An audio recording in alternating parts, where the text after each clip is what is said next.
Wow. We're on. Looks like we're on. Let me let everybody know that I'm streaming.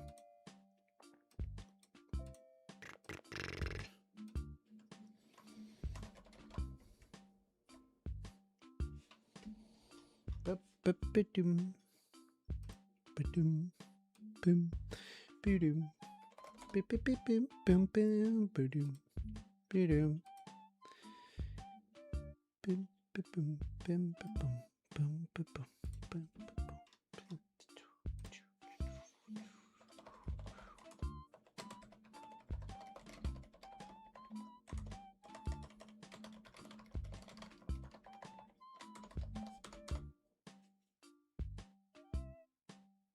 Hell yeah.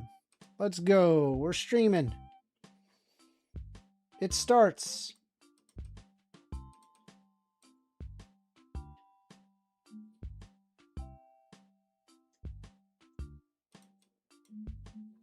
Okay. Well, what should I pull up? Should I pull up ground news? Let's see. Which says, Happy Thursday, Amender. Thank you. Thank you. Welcome, welcome, welcome.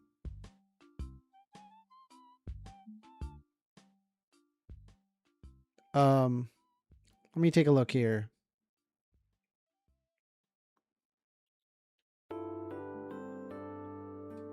Hey, yo. Yo, this is wild, actually. White House teleprompter operator is accused of making $100K off of Trump's speech bets. A longtime White House teleprompter operator has been placed on unpaid leave following federal allegations that he used advanced knowledge of President Trump's speeches to make over $100,000 of online prediction markets. Yo, what is with these online prediction markets, bro? That's just wild. Gabriel Perez. By the way, we are taking calls. Phone number 202-998-5218. You guys want to call in, have a discussion, we can do so. I'm right here. We'll hear you out. Gabriel Perez, who has managed Trump's teleprompter since 2016, is under investigation by the Commodity Futures Trading Commission for utilizing draft speeches to place wages on the platform Kalshi. That is insane. Can I just say, I have never used Kalshi. Has anybody in chat used Kalshi? Like, of all places, like we go to Kalshi? Seriously? I just don't understand that, really. The bets targeted on Kalshi's mentions market where users wager on whether a public speaker will use specific words, phrases, or topics. Perez allegedly bet on more than a dozen addresses, including the State of the Union, a Davos Summit speech, and the Medal of Honor ceremony. Let's see, which says I'm a sports online prediction market expert. Oh, jeez. Man, that sounds really cringy. Perez reported monitored and adjusted his bets in real time during live broadcasts, sometimes exiting positions early when Trump deviated from the prepared teleprompter text to go off script. The activity was flagged by Kalshi's internal surveillance team, which subsequently froze his account, securing roughly $90,000 to $100,000 in trading profits, and referred to his case to federal regulators. That is wild. Bro, imagine the balls you gotta have to do that. Like, what is your moral standing where you think that's okay to do? I just don't understand that. Let's take a look here.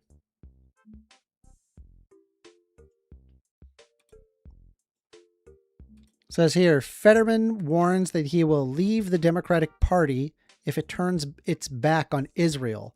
Fetterman has alienated some Democrats by criticizing the party's progressive wing and maintaining staunch support for Israel, while launching a joint fundraising committee with Republican Dave McCormick to boost campaign finances.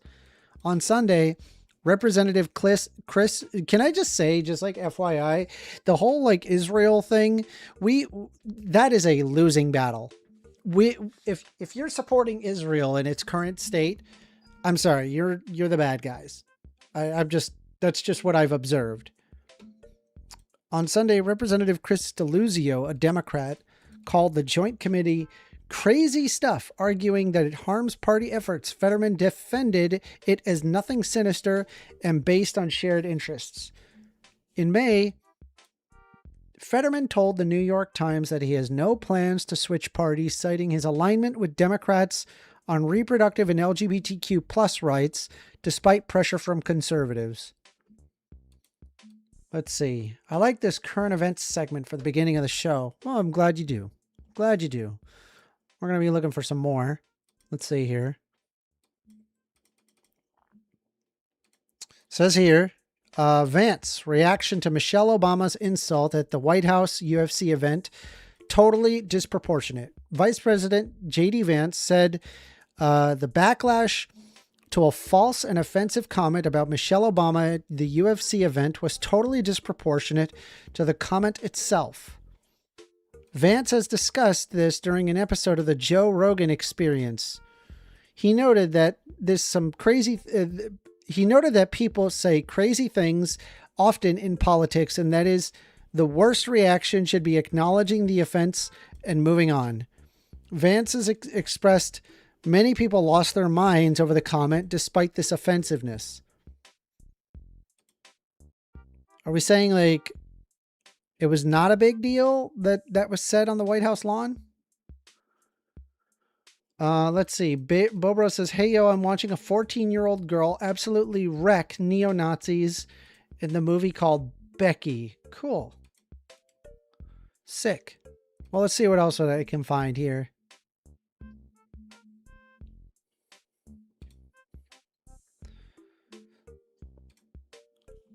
Trump promoted companies on Truth Social days after buying their stocks. All right, hold on. Is Trump actually a communist? Is he a socialist? Is he actually a socialist, right? That's kind of funny, right? Considering that like the federal government is going out of their way buying up companies. I just like, bro has gone full he's gone full Lenin. He's like, I like Lenin.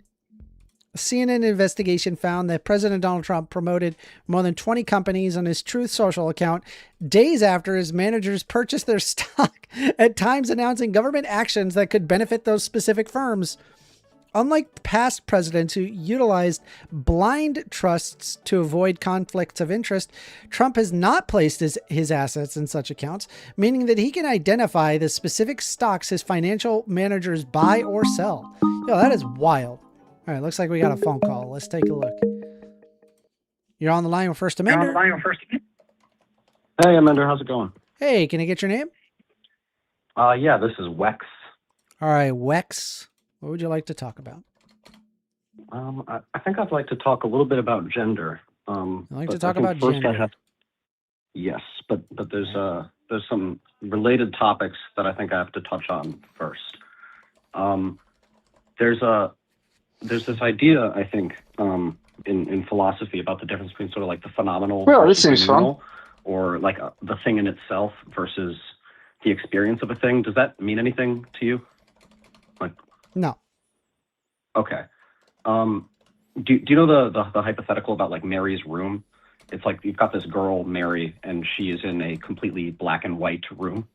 And Mary is given all of the relevant empirical data about what color is like. And it's all the nature of the human eye, the way that our neurons fire, the way that photons move in the world, all of these things. She's given all of that in this black and white room. And then Mary steps out of the room and she sees color for the first time. And then the question is, has she gained any like new information there when she first steps out of the room and experiences color? I would say yes. Okay. What would you say is the thing that she's gained there? The phenomenological experience. Okay, yeah, yeah, I would agree. It's like a likeness. She knows what it's like to experience a color as opposed to like what the color is. Yeah. Okay, great. So stepping from that, I think that there's a distinction when we talk about things like gender. I think this maps very cleanly onto the sex gender distinction.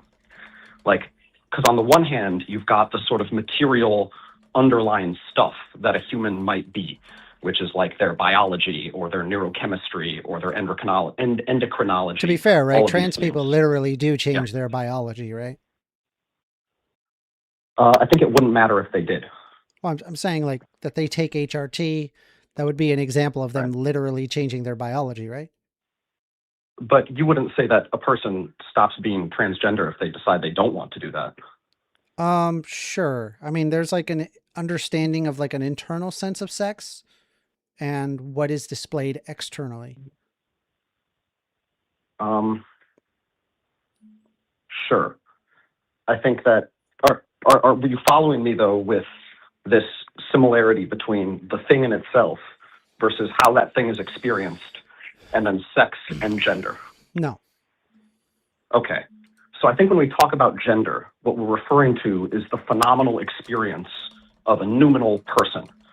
So you've got this sort of underlying matter, right? Like I might say secondary sex characteristics or how they're Somebody dressing. doesn't necessarily or, have yeah. to exhibit the phenomenal experience of, say, like an external gender, but instead possess it internally and never exhibit it externally. So how exactly would that They don't work? have to, yeah. Well, I would say that they don't have to nominally have the things. What is Which would nominally? be like when we, like it's like not the opposite. It's like the thing that causes phenomena. Like there's the noumena and then the phenomena. Like the phenomena is sort of the emergent likeness of the thing in itself. So are you saying like the cause of like phenomenological of things that are phenomenological, the basis of that is noumenal? That's my understanding, or at least that's how I'm using the words right now. All right, well, let me look here. Noumenal is a philosophical term meaning something that exists independently of human perception or the senses. It is opposite of phenomenal, which the world as we experience and perceive it. So no, it would not. No, noumenal is not the thing causing a phenomenological experience. The noumena is the I know what you're referring to. The noumenal realm by Kant. I know what you're talking about. Yeah, it's like the idea of like the perfection of something. Like when someone thinks dog, you know, they have this idea of dog in their head. I think that's more like a Platonic ideal, what you're referring to, kind of there.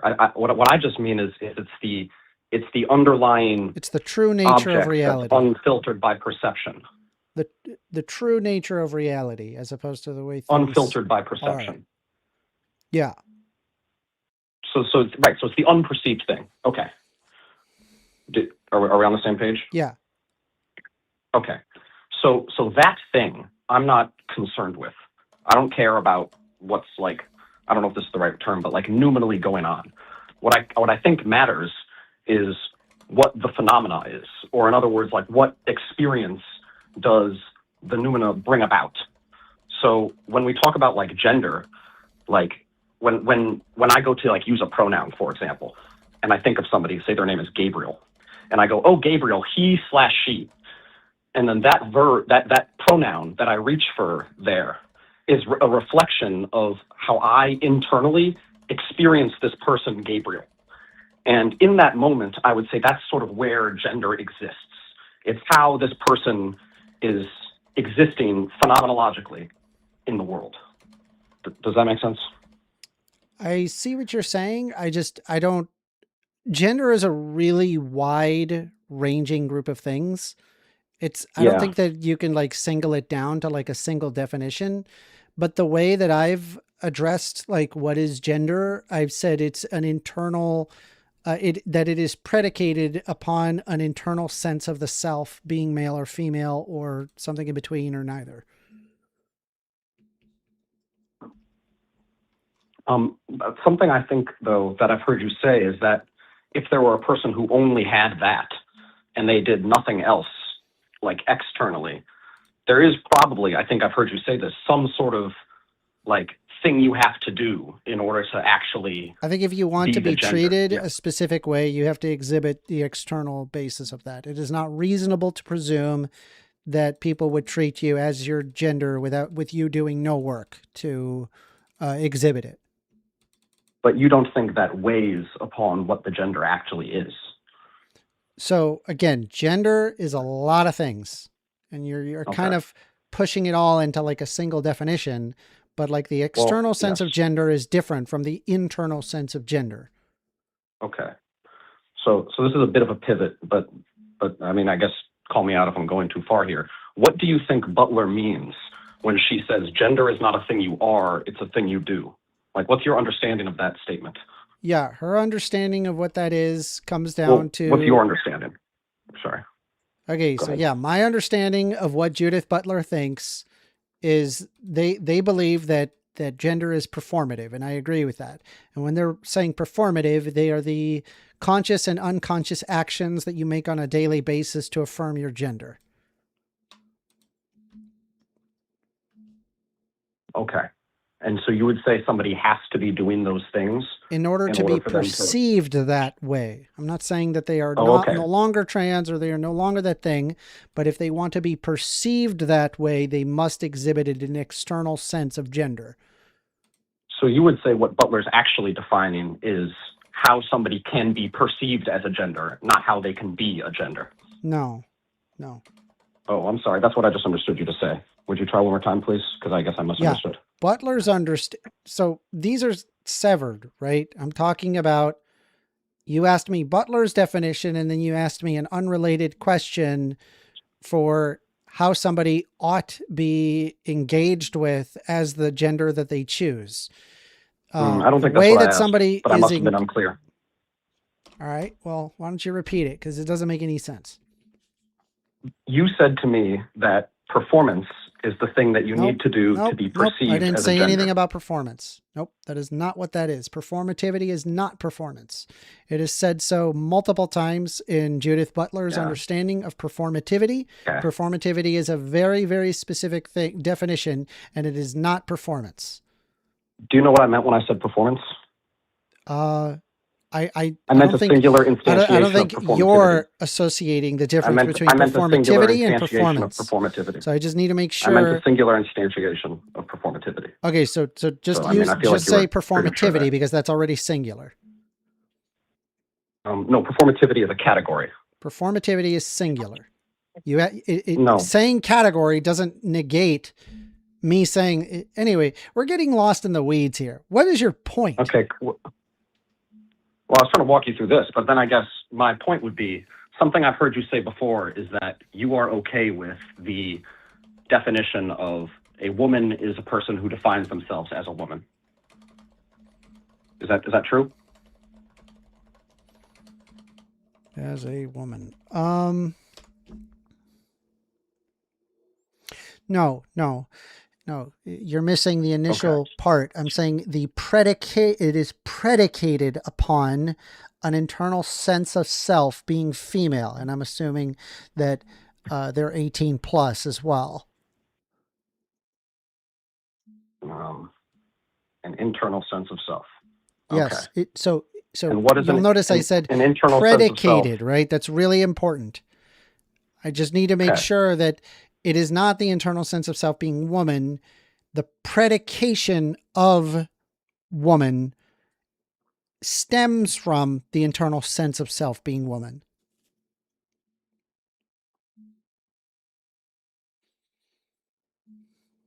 Okay. I think I understand that.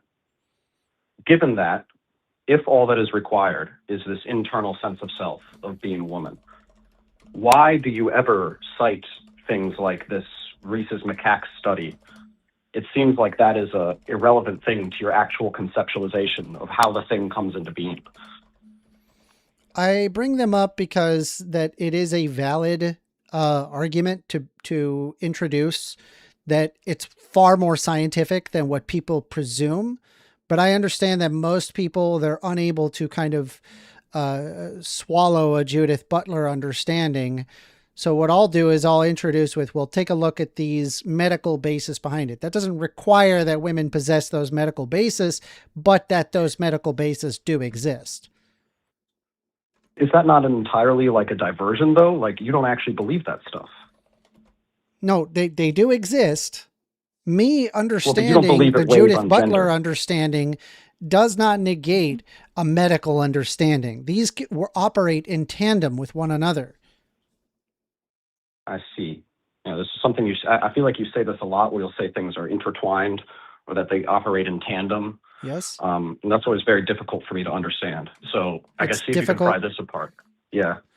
Yeah. It's difficult to is it possible that two things can be correct at the same time and not contradict one another? Yes. Okay. So what's the problem here? I'm giving They you two separate things that one of how them, does the you biological asked the question there. How does the biological determinism contradict the internal sense of self being a woman? Because it seems like the internal sense of self can come about in absence of this biological thing that you're saying is determinate. In absence of the biological determinism. Yes. Okay. So then it seems like this biological determinism thing that we're saying is required is not required. No, I didn't say that it was required. You're predicating that it's required. I'm saying if it's not required, here's I don't one see what it has to do with explanatory conversation. mechanism.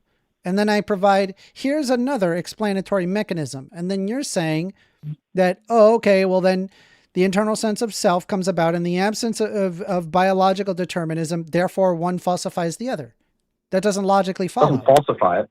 Falsify doesn't, that's not the word that would be used here. It just demonstrates that the other thing is not necessary. Okay.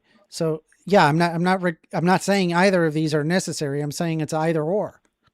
It could be both. It could be, it's a lot of the times it's a combination of the two. Sometimes it can be absent one and present in the other. Both of these are valid. Okay. That's actually fine. So you can say that both of them bring about this thing that we're calling woman, but that they are unrelated to each other. So then a follow-up question would be... No. Hold on. Sorry. They are related to one another. Okay. Are you a substance dualist? Not in a way that's like relevant to this conversation, I don't think. That didn't sound like an answer. Are you a substance dualist?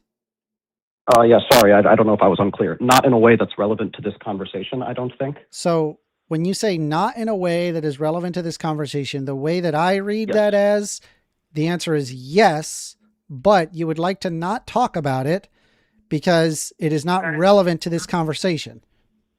That is like a great nutshell of what I just said. Okay.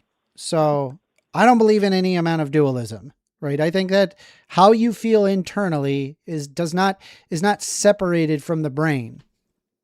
Okay. So they would be fundamentally the biology as well as the social balance would be permanently intertwined. And considering that 99% of people are considering that over 99% of people are in fact cisgendered, which would imply that there is a biological determinism to somebody feeling the way that they are internally. Okay. So something you said there was that you don't believe that any personal experiences come about absent a specific biological makeup that determines them. Was that correct? I don't know if you're following. Do you think that, why do you think it is that 99% of people are not trans? Why would that be the case? I think that we have exceptionally powerful social structures. So you're saying that the reason why there aren't more trans people is because there's social structures that prevent people being trans? I think social structures control the way that we perceive the world. So what would the number be in your mind, right? Like, I think it's probably around 1%, maybe a little less than 1%. When you say trans, you're already asking thinking you, through a gender like, framework. what would I'm it? asking you, right? So what would the number? Offer a hypothetical. Oh my goodness, what would the number be? A hypothetical, yeah. What would the number be in your head? Like, if you had to suspect What do you think the number would be in your head of how many trans people there were, sans any societal pressure? 0. You think that there would be no trans people sans societal pressure? I think there would be no gender. That's what I was trying to explain. I think there would be no gender. There would be no gender sans societal pressure. Okay. Well, Yes.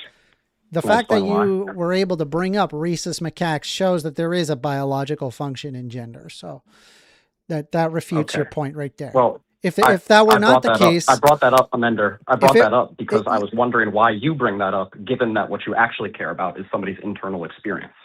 I mean, I care about that, but I am also aware of the biological understanding. So I don't see when I say that how you care about one is effectively that it refuting determines the other. Anyway, right. I was about to go into that. Make your point, because we're gonna move on shortly. Go ahead. Yes, the example was that I can very easily imagine a society where they separate themselves into bigs and littles instead of men and women. And bigs are people who are over 5'10", and they act in certain ways. And littles are people who are under 5'10", and they act in certain ways. And there are male and female bigs, more male than there are female, and there are male and female littles, more female than there are male. But I don't see how I could come from my society and go to speak to those people and tell them, hey, you're perceiving this species incorrectly. You're not looking at humans right. There's actually these two things called man and woman, and they act like this. And I don't see how I could possibly ever argue that person out of their position. And so that seems to imply to me that the way that we categorize things is based entirely upon our social structures, and that stuff is completely constructed. Or considering the fact that 99% of people who have a vagina, they exhibit woman-like structure and woman-type brains, or female typical brains, and same thing with males. But you don't care about any of that, right? Because you care about the experience. It's not a matter of caring or not caring. When I say caring, do you understand what I mean when I say caring? It's observing that these things exist, and you can't sever that away. All right. When I say caring, what I mean is it doesn't weigh on your evaluation of the topic. Gotcha. I'm not sure what else to say. I think, I guess real quick, the thing that seems to determine what is a woman is whether they have this internal experience of woman. Are you like a gender abolitionist? I mean, a little bit, but I don't see how that's relevant. Well, I mean, I just disagree with that. I think there's a biological imperatives to gender. It does exist, and as well as social imperatives to gender. I think both of those can be true. One of them does not cancel out the other. I appreciate your call, Wex. Hope to hear from you again. All right, bro. See ya. Well, that was an interesting call. Hello, Amanda. Hi. It was an interesting call. How you doing, Daniel? Dude, why do all the weirdos... Can I dude, I'm just gonna have Was it really question, that weird? Okay? I don't think they were that weird. Sort of, like in a way, right? It's like all the Phil bros, like all of them. The Phil bro, that is a Phil bro. They kind of bring, they kind of bring like cunt. Like they can't get enough of cunt. The cunt. They can't get enough like of it's just cunt. Cunt. It's like it's all they know. It's just a cunt. You know, like it's crazy. It's like the noumenal versus the phenomenal. It's like, who gives a fuck? It's like I don't care about cunt. It's like. Because by the way, Amanda, just in case you didn't know this, but the noumenal is literally like Kant refers to it as the unknowable. It's like, how can I talk about something that is unknowable by definition? It doesn't exist. Great. It's like good. You just have this thing that you just said it's unknowable. So let's talk about it. What exactly should we say about it? Well, it's unknowable. Period. We're done. Let's go to the real shit. Well, we are taking calls. Phone number is 202-998-5218. More than happy to hear you guys out. If you guys want to have a discussion, we can have a discussion. I was just going over some kind of current events and stuff, and we could just take a look here. So it says here, and we were just reading this, Trump promoted companies on Truth Social days after buying their stock. Whoa. Hey. He doesn't know anything about the people that buy the stock, okay? He's removed from them. He doesn't know them. He doesn't know who they are. Yeah. He's his sons, okay? But other than that, he doesn't know anything about them. Maybe he's secretly is a socialist, and he wants to have the private ownership of the means of production go to the state so he can hand it to the workers. Maybe he is a communist after all. I seriously doubt that. maybe he's a communist. He's buying up all the stocks as the government. A CNN investigation. Or hear me out, Amanda. He's like a rich, like selfish bastard, right? Or what? maybe I don't know. It's like could be. Dare could you be, speak so horrible about our dear president, leader? President. Yeah, it's like our dear leader. Yes. Yeah. I've been reading. Can I just tell you? I've been reading 1984. I'm now a third of the way through that book, and it's so cliche to sit there and say that you've read 1984. But one thing that I've realized is I'm starting to think that most people have not read 1984. Because if you actually... I'll be honest with you, not a great book. What? No, I liked it. Like a great write. I liked it. It's kind of like... I'm liking it so far. No, it's easy to read. It's an easy read. Now, you want to know a book that's hard to read? The Organon. Bro, that book is rough. That is a rough I don't know. book. What? I mean, I could point you to Hegel, but if you say the Organon is worse, I trust you. That's in a whole other realm of imagination, right?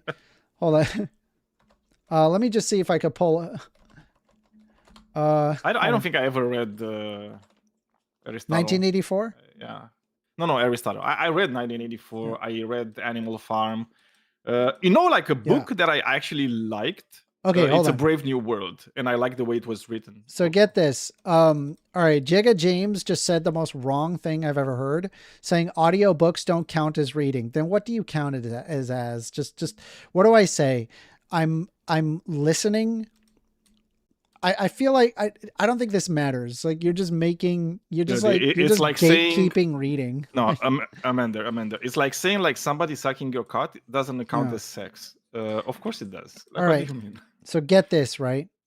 So there are official slogans of the party in 1984. And I'll give you the official slogans. Okay, the first one is war is peace. Yeah, that's the classic. War is peace. Right? Yeah. Yes. So that's your prime example of what was it? The new phrase that they use called doublethink. It is the ability to hold two contradictory beliefs in one's mind simultaneously and accept both of them. So first of all, war is peace, and then freedom is slavery, and get this one, and this one I love the most. Ignorance is strength. Yeah. How often is it that's the Republican Party for you, man? That these insane right-wingers does sit there and tell me, like, they appear to be proud of their ignorance. It is a strength to be ignorant. And then they'll look at me, a leftist, that says, hey, maybe we should like curtail, stochastic terrorism. And they'll say 1984. They'll say that directly. They're like, oh man, you're up for Big Brother. But they're the ones voting for Big Brother. Do you see my problem? Well, do you remember Did when they even Trump read said that he loves the 1984? uneducated? Yeah. No, of course they didn't. Of course they fucking didn't. It's like, dude, they don't read in general. It's like, come on. I just don't understand. What are you saying? Speaking of reading, did you read my slide? Did you read what I posted in your slide chat? Edgy is saying, look up intuition pumps. It literally tacks on to what you're talking about. All right, let's take a look here. Well, it was a while back, but he was talking about intuition pump is a type of thought experiment memory. that leads an audience to a specific conclusion through intuition. Daniel Dennett, who coined the term, also called them persuasion machines. The term was coined by Daniel in Consciousness Explained. He uses the term to describe John Searle's Chinese room thought experiment, characterizing it as designed to elicit intuitive but incorrect answers by formulating the description in such a way that important implications of the experiment would be difficult to imagine and tend to be ignored. I see. Interesting. So are you? He was talking about Mary's room, with like the black and white room. Yeah, exactly. Yeah. That's it. Yeah. I see. Anyway, I couldn't help but notice that where, I don't know, it just me reading this book, I'm just like, wait, Donald Trump is literally Big Brother. Like, I don't understand. Why they do all love the that right shit. wingers point at me and tell me that I'm the one arguing 1984, but they're the ones that are voting for it? It's just insane to me. It's called projection, Amender. It's like, and when it comes to right wingers, like literally every accusation is a confession on their part, because they would just love to do the same thing. Remember, it's like when they like cry about Islam and about, oh, they want to do Sharia. Dude, these motherfuckers would love Sharia. They would love it, because literally they would like the Christian the way version they of describe Sharia law. it. Yeah, the way they describe it is just literally all they want. They want women to stay at home, to only take care of the children. Sharia law. They want like just men to be on top of society. Obviously, they want it with an undertone of racism, because white men are just like superior and all that shit, according to them, obviously. So they just want that. Calcrepper is saying, read A Clockwork Orange. Can I just say, I watched the movie Clockwork Orange once, and that was enough. Yeah. I do need to read that book. It's apparently a masterpiece. I didn't want to watch it anymore. Yeah, It's horrifying. Yeah, I hated it. I did watch like half the movie, and I was just like, I didn't find it at all like to I was my liking, and I was like, yeah, I'm not gonna do it. My brother told me that was his favorite movie, and I was like, why? Have you seen The Fifth Element? It's way more fun. It's so much more fun. I bet your brother likes a Serbian film too. It was a nightmare. I don't know. Like, I feel like it felt like I like Luc Besson, maybe this is something that, like, I don't know, film snobs are just into with Clockwork Orange. They're just like, oh, look at the cinematography, and then like the what is it? Where the guy's standing there in the milk bar and he's just like, That was a new thing. I'm going to be a piece of shit with The Fifth Element, because everyone knows The Fifth Element was a massive rip. American Psycho, best movie. I liked American Psycho much more than A Clockwork Orange, but that's that's another terrifying movie that I'm just like, why am I watching this? This is horrendous. But I mean, at least American Psycho is interesting. What? Okay, so I'm gonna tell you something. Have you noticed how all the right winger memes? There was like this moment in time, just psychopaths. Where all the right wingers memes were about like Christian Bale's character from like American Psycho. Oh yes. Because they all fucking identified with the Psycho. Why would you identify with that? That's horrifying. I hate that. All the memes were kind of like making it look like the guy was the good person in the movie, and the reality is he wasn't. He was a psycho. That's why the movie was called American Psycho, not American Great Guy. It wasn't the American macho. Let's be clear here as well. The film is quite light given the book. Right, the book is very clear. That is also true. Yeah. Wasn't there a what was one movie that I was like, this is a great movie, but I can't tell other people that this is a great movie because it's fucking creepy.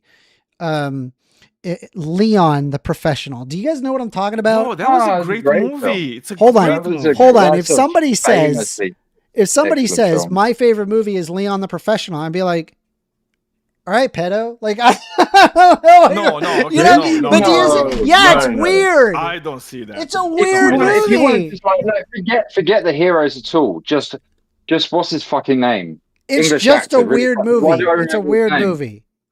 Yeah, but the villain in that movie, Gary Oldman is obviously just like he is in everything. Fifth Element is the same.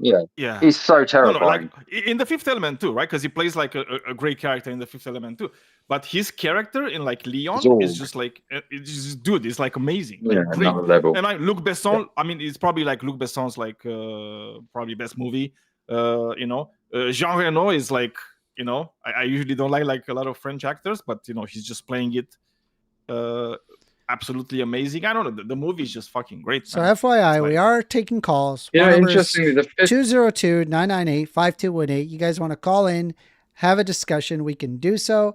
I would love to. What did Witch say? Hold on. Saying Natalie Portman was so hot in that movie. Oh, Jesus. That's pedo. Yeah, which one was Natalie Portman? That's creepy. The girl. The girl. Oh, brother! Yeah. Yeah, brother. So it's like, look, I'm gonna What's tell that, you one brother? thing. It's like, because you are kind of like a bit right. So if somebody ever tells you that thing about Leon the Professional, and they just think that the female protagonist was hot, yeah, straight to jail. Just like, don't pass go, don't collect 100, just straight to jail. Yeah. But what was I going to say? Luc Besson, like the whole Fifth Element was based. If you ever want to trace back, there was a book written by a guy called Jodorowsky who made some really famous movies, Italian movies. There's one called The Holy Mountain. He was going to make Dune before, like decades before David Lynch made Dune. And this guy wrote his own comic book called The Incal, which is basically, if you read The Incal and you said, look, we're gonna like limit this down to a much smaller movie, you get The Fifth Element. Well, anyway, outside of that weirdness, we are taking calls. Phone number 202-998-5218. The calls are live. Take a look at this. We've got some other stuff here. Says here that Trump says ICE will not halt traffic stops after recent fatal shootings on Wednesday, July 15th, 2026. By the way, if you guys want to know whatever Trump is doing, go ahead and imagine the worst thing possible, and that's what he's doing. President Donald Trump directed Immigration and Customs Enforcement to resume traffic stops, overturning a temporary suspension by the Department of Homeland Security had imposed following 2 fatal shootings. The suspension followed fatal shootings of 52-year-old Lorenzo Salgado Araujo in Houston on July 7th and 25-year-old Johann Sebastian Duran Guerrero in Biddeford, Maine on July 13th, both during ICE operations. Agency officials acknowledged neither Salgado Araujo nor Guerrero was intended target of the operations. Cool. So we know they're profiling. Agents lacked body cameras during both encounters. Cool. So we can't arrest anybody. Not that a body camera would even do anything, because they wouldn't arrest these people even if that they had those body cams. We've had situations where there have been direct body cam footage and they don't care. There is no investigation. There is no court proceeding. They just quietly collect those people. They say that, they were defending themselves, and then they just walk off. That's how this works. So why are people so concerned about these body cameras, presuming that even anybody would do anything other with those body cameras and do any investigations? It wouldn't happen. White House borders it's irrelevant. That's why I never bought it when Democrats, like some Democrats, were just saying, "Oh, we need to reform ICE. They need to wear body cams." I don't freaking care about what good does that do? It doesn't do any good. It's like nobody cares. Nothing's gonna happen. White House border czar Tom Homan initially described the pause as a short-term review, but President Trump's public intervention forced a swift reversal less than 24 hours later. Lawmakers, including Maine Senator Susan Collins, are demanding independent investigations into ICE traffic stops, a tactic linked to at least 10 deaths since the mass deportation campaign began in January 2025. Now get this, right? I had a moment where I was having a conversation with, do you know American? You remember American, Daniel? Do I? Yeah. American. Yeah. Where he said, and this was before any of the ICE stuff began, and he was calling for that there needed to be mass deportations. And I said, how many illegal immigrants are there? And he gave the famous 12 million. And I'm like, okay, what does that look like in your head if you had to guess? And, he had no semblance of the idea. And I said, well, imagine that there's like a bunch of trains. Imagine that there's like roving groups of people going around with white vans and physically arresting people, potentially killing people, going into people's property. Very, very accurate, maybe say for the trains in the United States. My position was extremely accurate to the level of harm that would be caused upon society. And here we are. here we are witnessing the very thing that I said would happen. And these right-wingers don't care. They're just going to they're okay with just killing more and more people. They don't give a crap. These aren't people to them. They're just like, oh, you committed a crime that is equivalent to a misdemeanor? Well, then you deserve to die. You are a subhuman being, and that is why you deserve to die. That's what I think these right-wingers think. Seriously. Yeah, I mean, it's like, did you ever had any doubt? I mean, that is clearly the case, right? Because we know when people first told them that if Trump wins, people told like right wingers exactly what's going to happen, right? Like this thing was like predicted.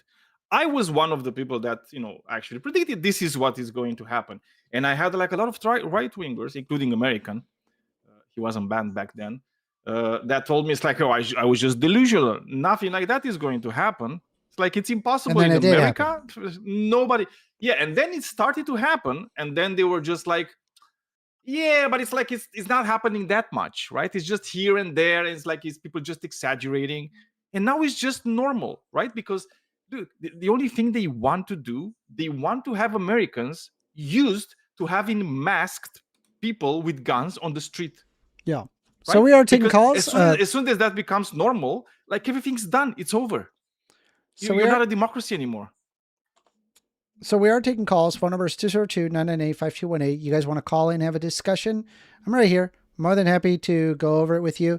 If you like, let's take a look at some other news.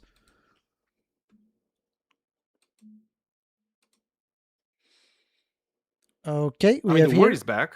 Live updates. Yeah, of course. Long debunked election claims could be part of Trump's address to the nation. Ooh, we got a video. Oh, it's just live. It's just a live feed of the White House. Is he doing like a freaking like address to the nation? President Donald Trump is set to address the nation on Thursday, 9 p.m. Eastern Standard Time on topics he said would include elections and voting machines, suggesting that he could revisit the long debunked conspiracy theories about his 2020 defeat to Democrat Joe Biden. The speech comes as he has escalated his calls for Republicans to pass tighter federal voting rules ahead of November's midterm elections. By the way, for those who are not aware, this is intended specifically to rig the elections. Just so you're aware, that is what they're doing right now. And I know people want to act like that's not what's happening, but that's 1,000% what is happening. That is why Donald Trump is doing what they're doing. I mean, this is why they want to pass the Save America Act, right? Yes, because the Save America Act. Really want to. Yep, they need to get that one. Yes. So at Trump's latest primetime presidential address in April, he said that the U.S. would accomplish its Iran war objectives very shortly, of course. Remember the time where he said that we're effectively at peace with Iran because they won't negotiate? You remember that? He said that on camera. And he's like, oh, well, we're at peace, but they won't negotiate. So, we're about as far as we're going to get. So it must be peace. But back and forth attacks by the U.S. and Iran across the Middle East and the Strait of Hormuz has shredded the interim deal to pause the fighting. U.S. strikes intensified early Thursday against a widening set of targets, including a ship it accused of breaking its blockade on Iranian ports. Iran retaliated by firing on U.S. allies in the region. Trump, meanwhile, wants immigration and customs enforcement officers to keep pulling over vehicles. This is fabulous. Do you guys like this? By the way, we are still taking calls. Phone number 202-998-5218. I don't know. Maybe you guys like what Donald Trump is doing. I certainly don't. I think it's horrendous to see everything that he's been doing. But I don't know. I mean, there's a lot of people that just kind of root for their team and think that this is okay. Just give me a call. Would love to hear from you. The testosterone. Isn't that a bit disgusting when people do that? What about Hegseth doing the testosterone deficiency? Look at that. Look, he's doing HRT. He's actually, it turns out Hegseth is pro HRT, as it turns out. Do you know about this? No. What? Yeah, so Hegseth has announced a new policy to test troops for low testosterone. What the? Why? To get them more testosterone, silly. Why it's like if some of the troops are females, are they gonna do that too? And if they don't have enough, they're gonna give HRT to the troops. Are they? Oh, I mean, it's like very progressive of them. How very progressive. Yeah, very progressive of them, right? Pete Hegseth is rolling out a new screening program for testosterone deficiency among troops. Wildfire smoke engulfs swaths of the Midwest and the Northeast, and the U.S. expands its strikes into northern Iran. Also, why scientists are excited about finding sugar in outer space. So it says here. Did you see that? Yeah. Really? That was crazy. There's sugar in outer space? Do you know how important that is, Amanda? No. They literally found sugars in space dust. What does that mean? In space dust. What does that mean? It's not even like on like meteors. Oh, what's that supposed to mean? It's the fact that sugars can form in space. It's like not even on meteors, right? It's just like in space dust. What's it taste like? And sugars are part of like us as human beings, right? It's like part of our DNA is made of sugars. Astronomers has detected a type of sugar in space that is also found in raspberries. Sugars are a key ingredient for life as we know it, so scientists say that it might help us understand how life got started on Earth. Did faraway comments on or space rocks deliver the essential ingredients to us, or were the essential components already here, eventually gave rise to our solar system? That's wild. Yeah, it is crazy. I want to lick it. Well, maybe don't. I want to taste the raspberry sugar. Can we just talk about space stuff only? I don't want to talk about more like, hey, here's another reason to leave the country. Like, I already have enough reasons. I don't want to be even more depressed here before I leave. I want to like, I'm already decided. Don't tell me about more evil. I already know. I'm not able to change anyone's mind. So by the way, so Amanda, like literally space dust could literally be our sugar daddy. What would you do? What would you do if you got unequivocal access to raspberry space rock sugar? I would probably taste it. I'd definitely put that in a milkshake. Definitely goes in my mouth, like for sure. Yes, in some way. Of like, although it sounds weird. I'd put it in a tastes candle, like salty. bro. It's salty. It tastes like dirt. That's probably what would happen. I mean, how much sugar to like just rock is there really? If you think about it, like is it like a few molecules? I mean, there is more. Or is it like a rock that's like big enough? Amounts. It's not like huge quantities. I want that raspberry like space sugar, per dust, right? Yeah. Give me that raspberry space it's like sugar. Dust. But it probably what's the parts per million of this amino acid? We went into space and we found a rock of Splenda.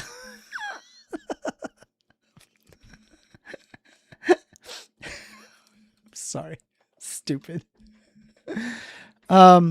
Okay, well, let's take a look here. So Hegseth is now doing a new policy to test troops for low testosterone. You know, remember when right-wingers were saying that what are you going to do with these frontline soldiers? They were talking about trans soldiers who need HRT in the battlefield.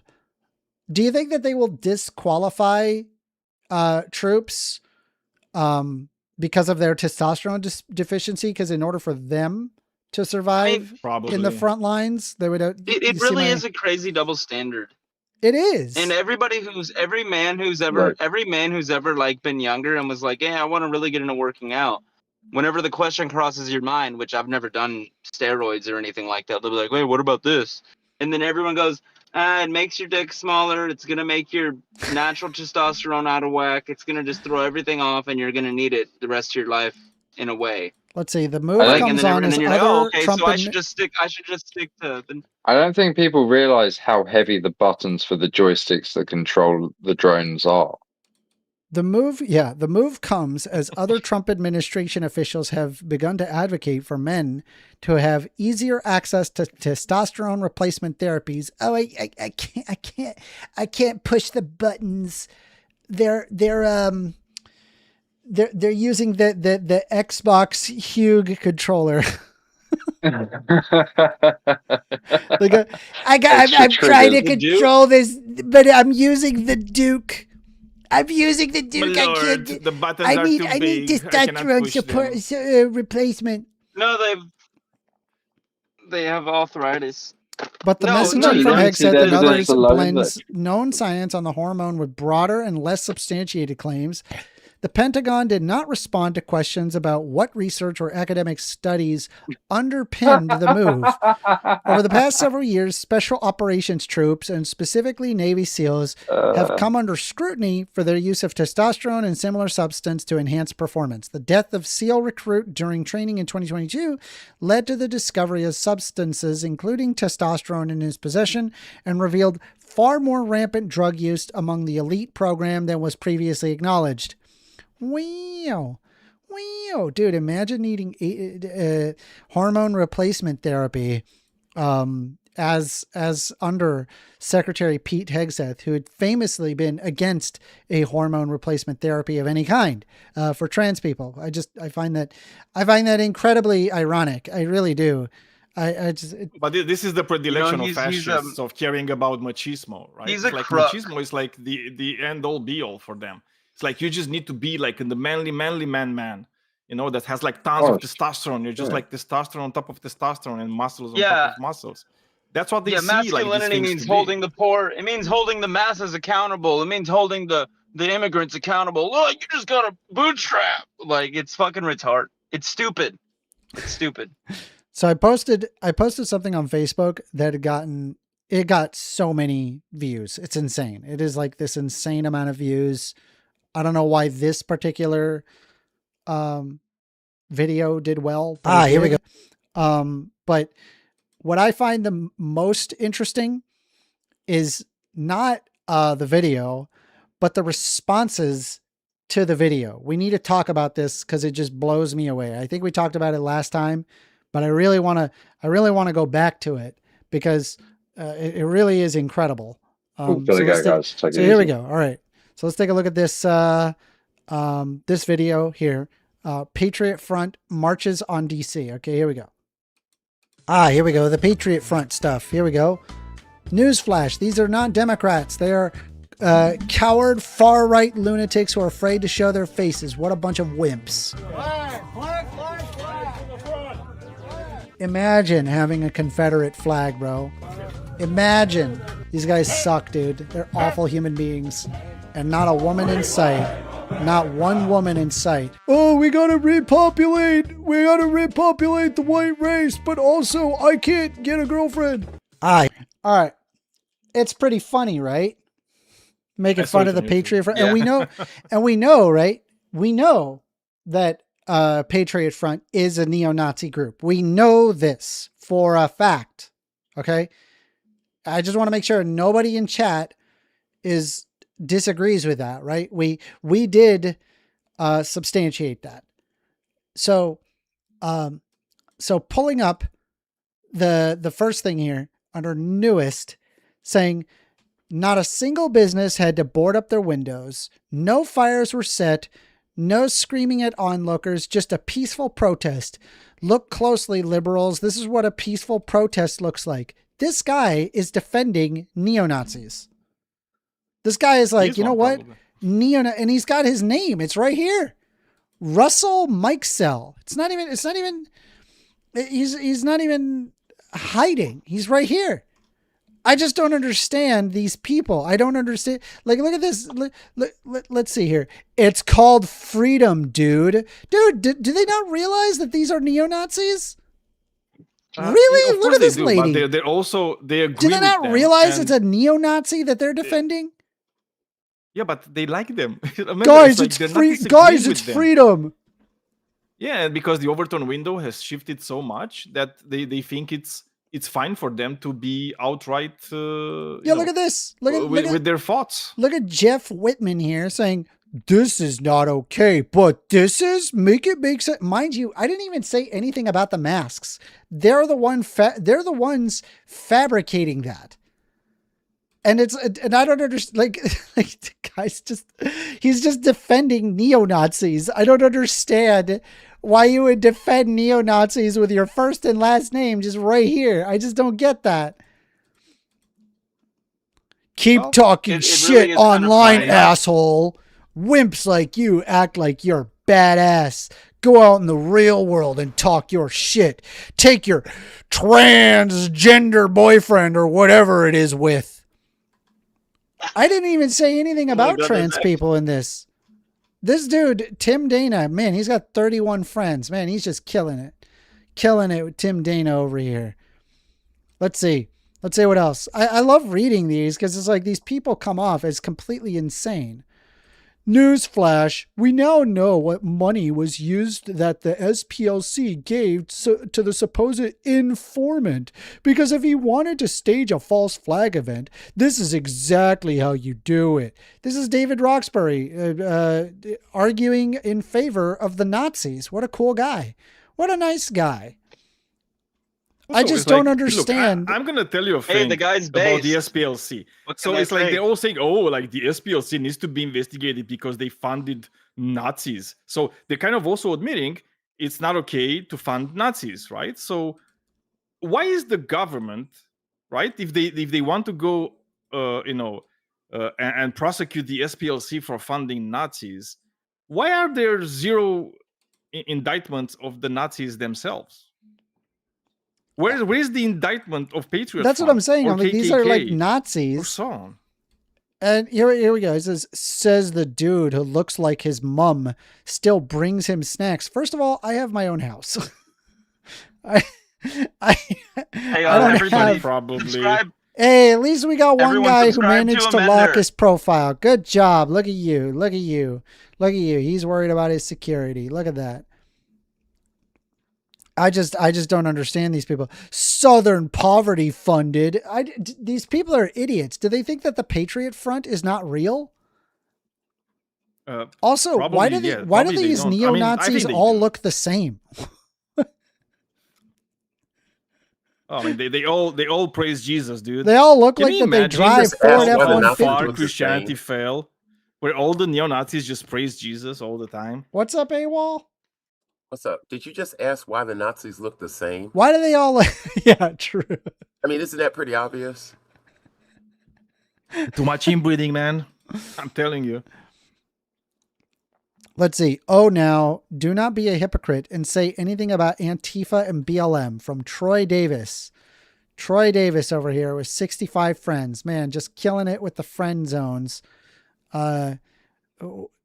That, by the way, is very few friends for Facebook. Just FYI, I don't have a lot of friends. I got over 300. Like that is not a, yeah. So I find it odd that they go out of their way to defend the unironic neo-Nazis, and their immediate point is to then refer to left-wingers as if that I had any pass to, a left-wing violence of any kind, as if I provide any pass at all. And like bringing that up is just another whataboutism. It doesn't actually address that there are neo-Nazis that are marching. I just think that it's wild that that's their immediate response rather than condemning the literal neo-Nazi.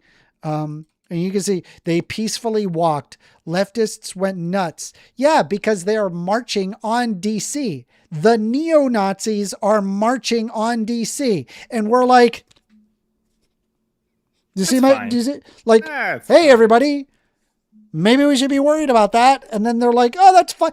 Don't talk bad about the neo-Nazis, guys. Don't talk bad about them. Don't you remember Antifa?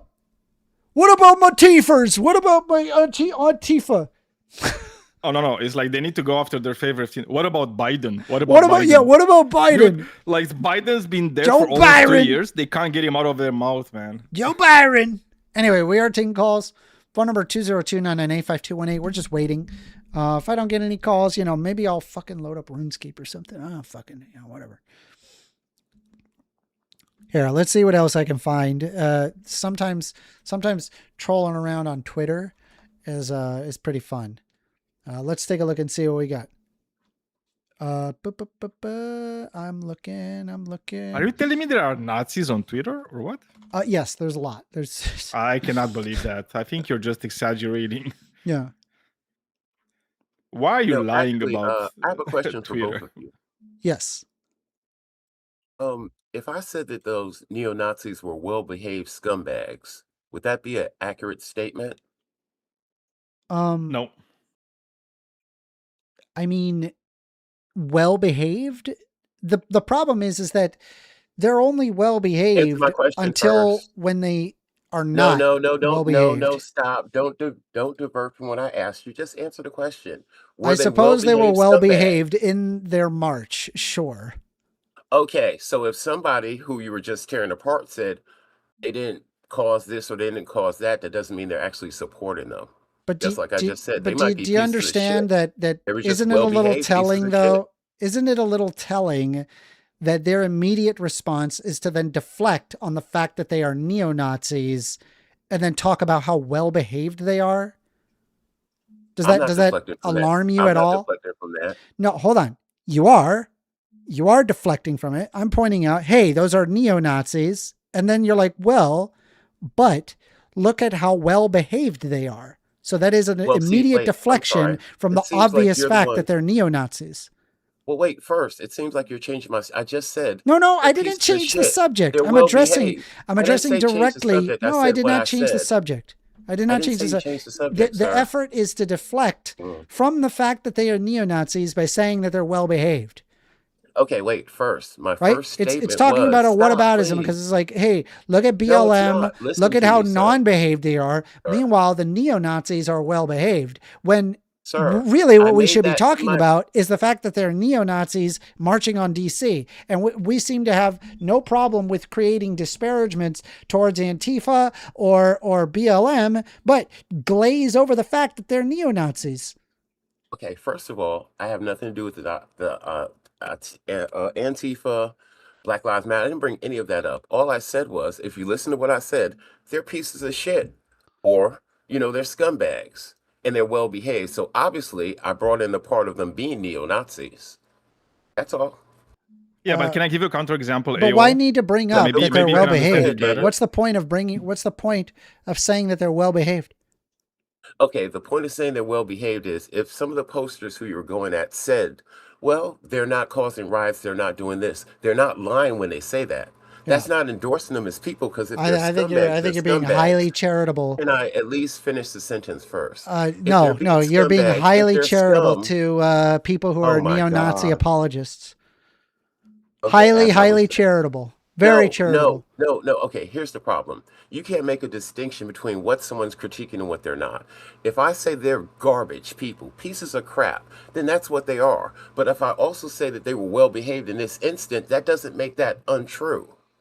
Do you understand the difference? No, but it makes it useless, and it's also like a way of whitewashing what's happening there. It's right? not. It's a way to make it to apply some apologetics to. Go ahead. Let me tell you what the thing is, like Awol. So it's like giving you like a movie about Hitler that is petting a dog and is being really nice to the dog, right? And I was thinking, well, I mean, at least he liked dogs. Right, and he was like so nice with the dogs and stuff like that, and he was like, cool, but he's fucking Hitler. It's like, why are we focusing on the fact that he actually liked dogs and he didn't smoke? Right? It's like it's an irrelevant thing, right? And it's kind of like saying, well, I mean, no, he was a bad person, but he also did some good things. Yeah, no shit. Daniel. It's like nobody's like 100%. Like nobody's Daniel. Satan, right? Nobody can be Satan. I get that, Daniel. What we're talking about is what's true and what isn't true. So again, if you show me this movie about Hitler and he's a piece of garbage like we all know, but he does treat dogs well, then that part is true that he treated the dogs well. It doesn't disappear the other part of it. I'm just saying that part actually exists because we witnessed it, right? No, but that's not the point. So like the point is like what Amender is referencing. Amender is referencing people that responded with comments to his short video on Facebook, right? So it's like when it's very clear what he's referencing in his video, right? Like in his video, he's not talking about their behavior in the march, right? Like in the short video, he's referencing the fact that they're Nazis and that they're marching in the capital of the United States of America, right? Like the leitmotif of the movie is that, right?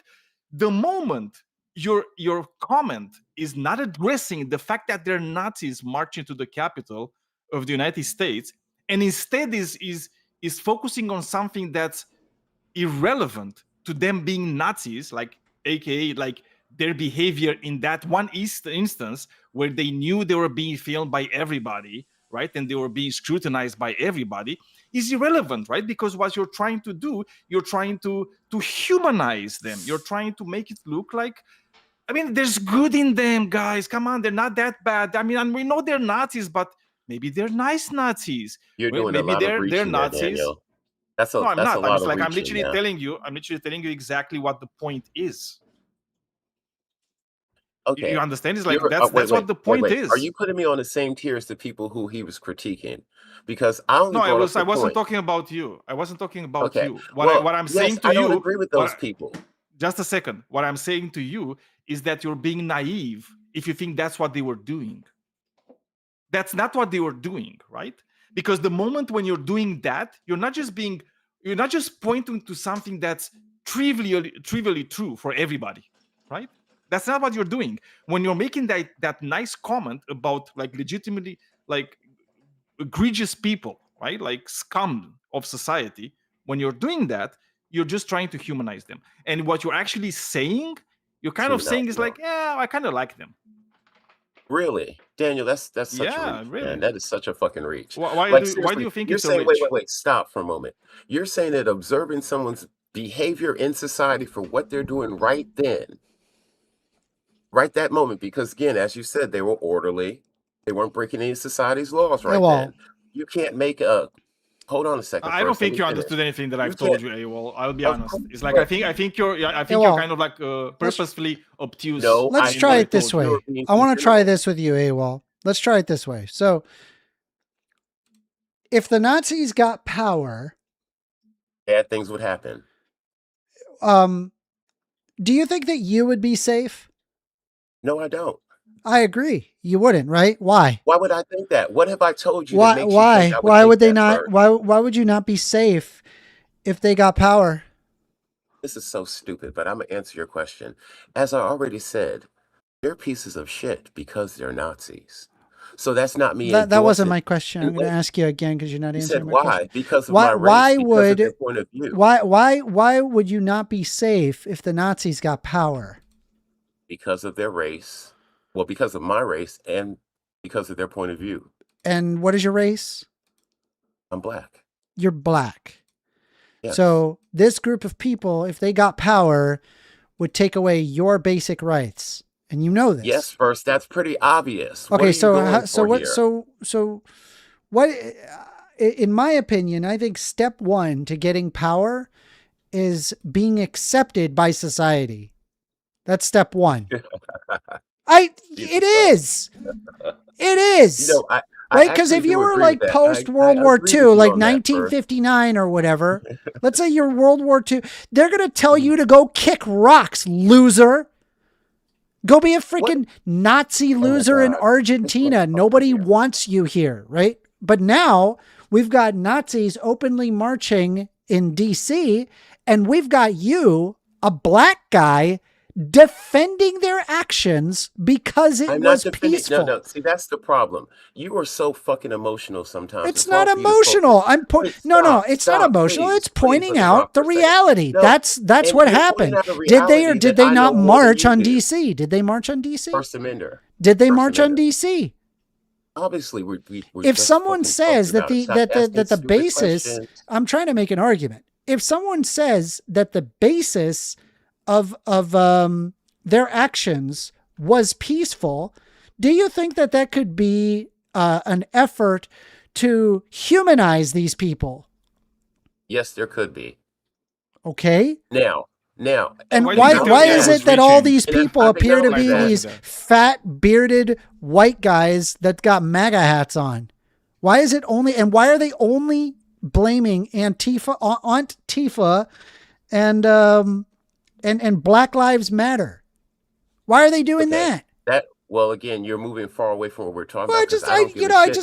To me, it's as obvious as day, right? I know that what neo-Nazis do is that they want to suppress minorities. They want to prevent minorities from having rights. They want their society to be a white majority society. They want to get rid of things like the Civil Rights Act. They want to get rid of the ability of black people, the right to vote.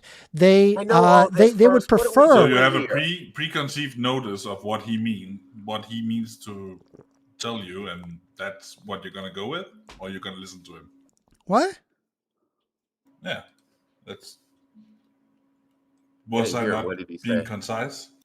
I have a preconceived notion of Awol.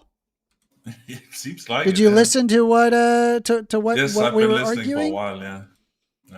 Okay, Well, so I think you we're saw obviously arguing about the something short that completely was different. playing, right, where there were literal neo-Nazis, and the commented response was, well, they were polite, but if you think about Antifa and BLM, I did not see that short. No, sorry. Okay, cool.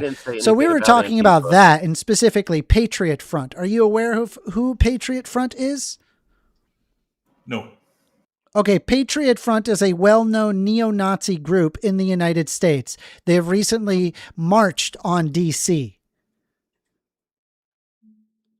And so here we are. We've got people in the comments defending, saying, look at how polite they are, unlike Antifa and Black Lives Matter. Why bring up the politeness of the known neo-Nazi group as if it's even remotely relevant? And especially what I find interesting now it is, doesn't seem relevant to well, and then what I find, and then what I find even more interesting is here I am, and I have to have a discussion with a black man who, let's be honest, the black man would absolutely get deported if these neo-Nazis got their way. And step one is being accepted in society. And I got Awol, who's being a very useful idiot to these neo-Nazis. Seriously. Oh my God, you're the epitome of a useful idiot. But first, let me answer. No, I'm going against these people. I think every minority should be well armed. You're trying to tell me that I don't understand what Nazis would do to me if they're in power. That's insulting. You're ridiculous. I didn't say you said that. You actually accurately predicted what a neo-Nazi would do. You accurately predicted that. If they were in power, as if I don't know that. Okay, so then why play apologetics? Why accept them as in marching on DC? First Amendment, I'll tell you what. Do me the favor. Be quiet for like 20 seconds. Seriously. Thank you. Now, the point was, if someone made the observation, those people are not breaking the law. They did not cause any violence. That is a fact. That's what we saw. Why is that relevant to the fact that they're neo-Nazis? You can't do the 20 seconds, First Amendment? Seriously. I just don't understand the relevance. Oh my God. I'm interrupting you because I don't understand. It's not emotional. I'm trying to understand the relevance. What relevant? I don't care how polite and well-mannered the neo-Nazi is. I know that you don't care. The point we got to here was that the commenter brought up the fact that these people. Also, who is gish galloping? I'm not even gish galloping. Nobody is gish galloping. I didn't say you were gish galloping. No, I did. Kerr said. Oh, okay. Well, he kind of somebody is was actually. gish. But anyway, I'm not gish galloping. Okay. Listen to me. I've talked about one thing. It's only been one thing this entire time. Stop it. Okay. You're emotional because they're neo-Nazis. I'm not emotional. I'm not emotional. I agree. They're horrible people. I'm saying playing apologetics to these neo-Nazis is disgusting. You keep saying apologetics, and that was not what it is. It's apologetics to neo-Nazis. Why bring up? I'm going to ask you again. Why bring up the fact that they're so polite? They brought up a certain behavior. Man, not answering the question. Why bring up? You did not allow him to. You acknowledge that they displayed that behavior first. Why bring it up? Well, the point isn't why they brought it up. The point is that they brought it up, and it is a factual thing that you agree with. So you can still say why bring it up? They brought it up because can I give another example, Awol? Because maybe you don't get it. Because I think you don't understand why we find it to not be on overall like a nice thing. He right? still has not answered the question. Imagine you have the KKK, right, making a march through Washington, D.C. Yes. Again, like very orderly. They're not breaking anything, right? With their hoods, just saying, kill all black people, very orderly, right? And you post that on Facebook and you say, "Oh my God, look at this! It's like, how is this acceptable?" And somebody says, "Yeah, but they were being very polite." Well, I don't think they are being very polite, right? Because if they're chanting and kill all black people while not destroying any cars and actually working orderly and following the laws of the city and the rules of the city, it's like on total, I still don't think they're being polite. Just like these Patriot Front people, despite the fact that now you're interrupting me, you're kind of being very anal about Amanda doing. I agreed with you. What the fuck is wrong with you, man? But the thing is, it's like that's not politeness, right? If I'm there, for my ideology that wants to kill a lot of other people for who they are, like intrinsically, things they cannot change about themselves, either they're black or brown or Jewish and so on, right? But I'm not destroying anything. I'm just walking orderly in the city. That's still not being polite. Nobody's being polite. They're not being polite in that situation. You understand where we're coming from? Well, the reason what they were doing, their whole thing was not being polite. Daniel, he was not being anal about being interrupted. He got interrupted like 20 times and pointed it out once. Thank you. That's crazy talk. Well, I mean, it's like if he's going to interrupt me after complaining, I think he's being... I interrupted you to agree with you, actually, and you still kept going because I said, I do agree with you. But you changed the situation. When you said that they're out there chanting for my death and things of that nature, obviously that's not polite. But again, this whole debate or this little talk we're having is about someone made an observation about their behavior. And you're saying that their behavior at that point isn't important. I'm saying if that was their point, that point was important. It's not saying the Nazis are right or good people at all. That person pointed, it's no different to me than if they pointed out, hey, they all have on nicely clean shoes.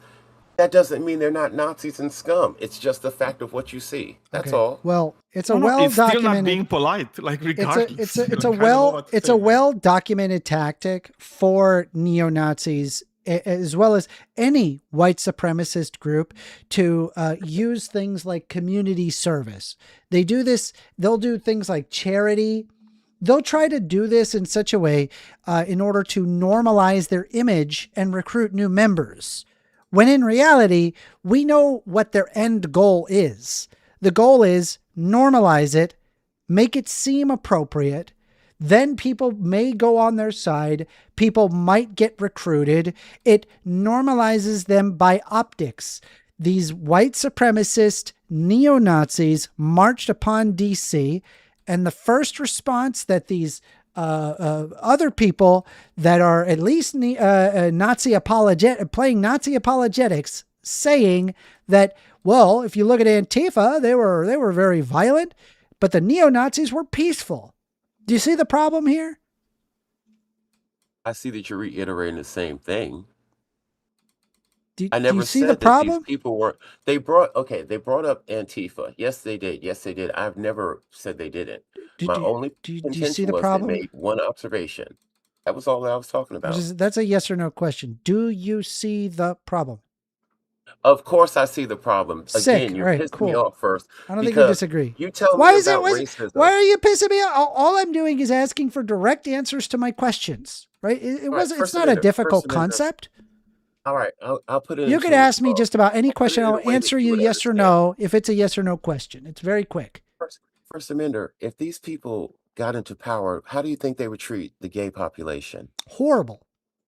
Why? That's why I don't. Well, because I think that the neo-Nazis have historically been very anti-gay. Oh, okay. First Amender, is it possible? You don't think that?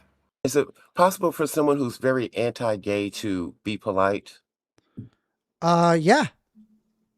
Oh my God, are you supporting them? Are you making apologies for them? No. Well, that's how it sounds when you gave me that stupid interrogation. That's exactly you asked specifically for that information, and then I provided the information. But I wouldn't sit there and put in the comments, but look how polite the anti-gay person was. I wouldn't even mention that. I'd be like, fuck this anti-gay person. If an anti-gay person is being like quote unquote polite while they're marching in support of their ideology, which is anti-gay, I would say they're not being polite. right? Because there's a plus and a minus, right? There's a plus in the sense that they're behaving on the streets, and the minus is the ideology they're going, like doing the rally for, or like the marching for, right? And if I add them together, it's going to come out being impolite. By the way, y'all, we are taking calls. Phone number is 202-998-5218. Oh, well, actually, I'm going to step away. I give about as many, but, like I would like Stephen to come back Fry once said, you're offended, so fucking what? And I give about as many fucks about people being polite. It is about what they are saying, and if they are if the contents are they are anti-gay, then fuck them. Thank you. Yes, I don't care if they're polite about it. That's what me and Daniel have been saying this whole time. Yeah, I agree. I agree about that. It's not about being offended. It's not about being offended, because I'm not being offended. Fuck offendedness. Yeah. It's like it's I about don't content. Yeah, I don't care about being polite, right? What I care is about like what people want to do in society, right? It's like, what are the actions they're rooting for, right? And when you have like neo-Nazis, which you very well know exactly what they're rooting for, right? It's like we know exactly what they would do if they get a shred of power. It's like, yeah, fuck them. It's like, I'm not gonna say, oh, but they're polite. No, I'm gonna say I'm gonna fight them until I'm dead. Absolutely, yeah. Without a doubt. No, I agree. Yeah. I agree. Anyway, we are taking calls. Phone number is 202-998-5218. I do want to hear what you guys have to say. If you have any arguments to make, if not, I mean, I could pull up, let's take a look here. ICE agents have tires slashed in, New York. Oh no. What? That's so impolite. Oh no. No. Oh no. So impolite. So impolite of the oh people. No. There. I can't Hey, believe we got a phone call. Here we go. Phone call.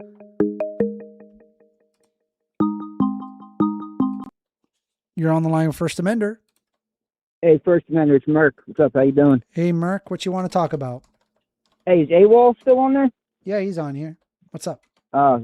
He's the man. Just wanted to say what's up, Awol. How you doing?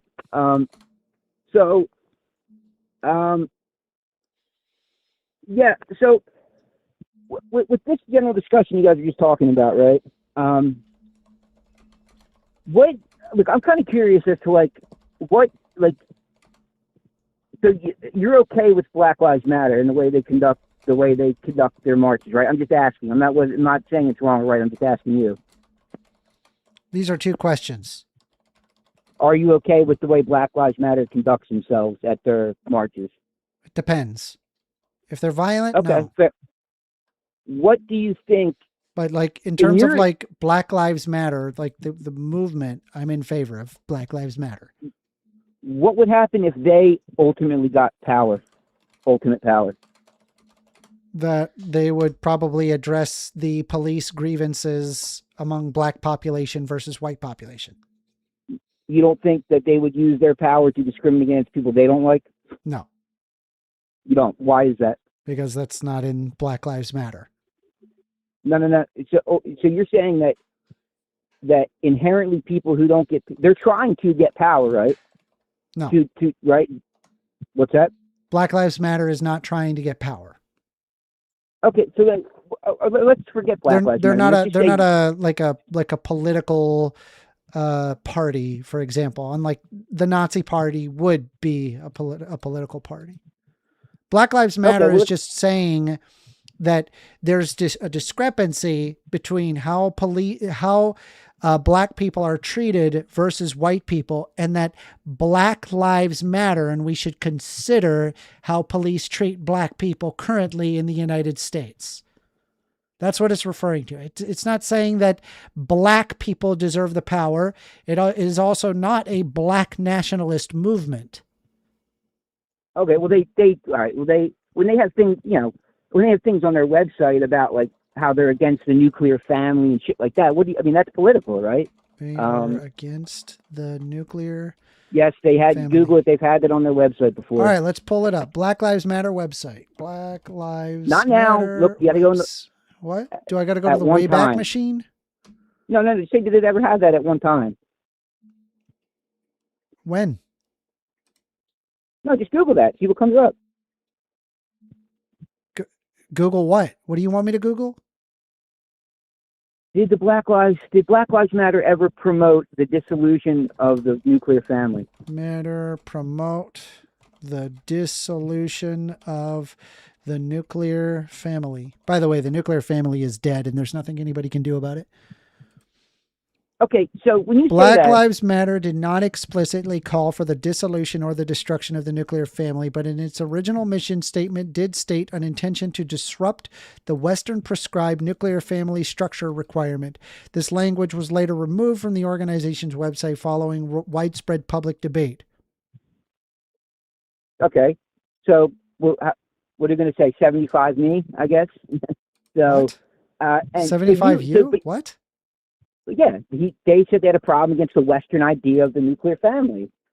And how is that not political? So again, like I didn't say that the Black Lives Matter wasn't political. I'm saying that it is not a political party. No, but Black Lives Matter has no intention of becoming a political party. No, but they want power in their own way, and don't say that they don't, because they do. No, what they Just what they want. You want the people. What they want is black people to be considered in how policing structure works. You know that they're okay. I'm not my main bone to pick isn't with Black Lives Matter. I'm just talking about any radical organization that you might agree with, or even your political views at all. All right, let's pull it up. Okay, you want people you believe in to have power. So it says. Right? So it says here, Black Lives Matter imagines a world where black people across the diaspora thrive, experience joy, and are not defined by their struggles. In pursuing liberation, we envision a future fully divested from police, prisons, and all punishment paradigms in which it invests in justice, joy, and culture. Our mission, Black Lives Matter, is working inside and outside of the system to heal the past, reimagine the present, and invest in the future. Black lives through policy change, investment in our communities, and a commitment to arts and culture. Yeah, but it's funny how they only did that after the backlash about their original mission statement. But let's move on from that. I'll concede the point. Okay. I'm just FYI, it's not a political party. It's not intended to be a political party, unlike the Nazi Party. All right, that's not my point. My point is about power structures, which is what your side goes on and on about. All right, Black Lives Matter has no intent of a black nationalism. All right, let's fine. I'll concede that point for the 20th time. Why do you always do this? You're fine. Cool. You're right. So moving on. Your ego is fucking fulfilled, dude. All right. It's not really an ego thing. It's like ensuring that we've got our information correct. Like I said, yes. Like you have to. So you're what's all your about point? gotchas, dude. My point is that you want people that you believe in to get into power with your political beliefs, right? Believe in to get into power with your political beliefs. So are you moving off of the Black Lives Matter argument, or that wasn't my original? Is this an intentional pivot? No. How many times do I got to say I concede the point? Okay, so we're talking about something else. I'm fine with you talking about something else. I just want to be clear. So, okay, you want people you believe in to get into power with your political beliefs. If you mean progressivism, then yes. Okay, so then what happened? So ultimately you want power, right? You want the people that you believe in to have power, right? Yes. Okay, so then what happens when the people that you have power get into power? And they say better outcomes for people. Well, hold on. They talk like you do. It would remove the erosion of the middle class. They say 50% of people in the United. You said 50% of the people in the United States are bigots, racist, uneducated. So what's going to happen when they have power over that 50%? I would invest in education. No, they're going to consider them others. They're going to use their power to put in the practices that they want. I would just invest in education. It is through ignorance that people establish racist intent. Education is a death knell to racism. What does that have to do with anything I'm saying? I'm saying, like, you think that I would police racists when you. In reality, all you. I would do is invest in education to reduce racism. Okay, would you codify trans laws and give trans ultimate rights?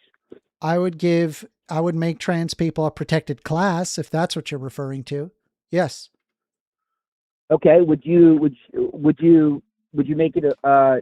Would you? I mean, so you would put laws in place that benefit your political ideology, right? Yes. Not necessarily to the betterment of everybody, to the people that you agree with. Well, it would better everybody, right? Because like a person could be, for example, a Christian nationalist, and they would be able to live their life just fine. I would even continue having the non-taxation of churches. I would leave churches alone.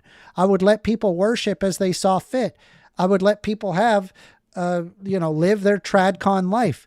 Nothing of my position removes a person's ability to live their life as they see fit.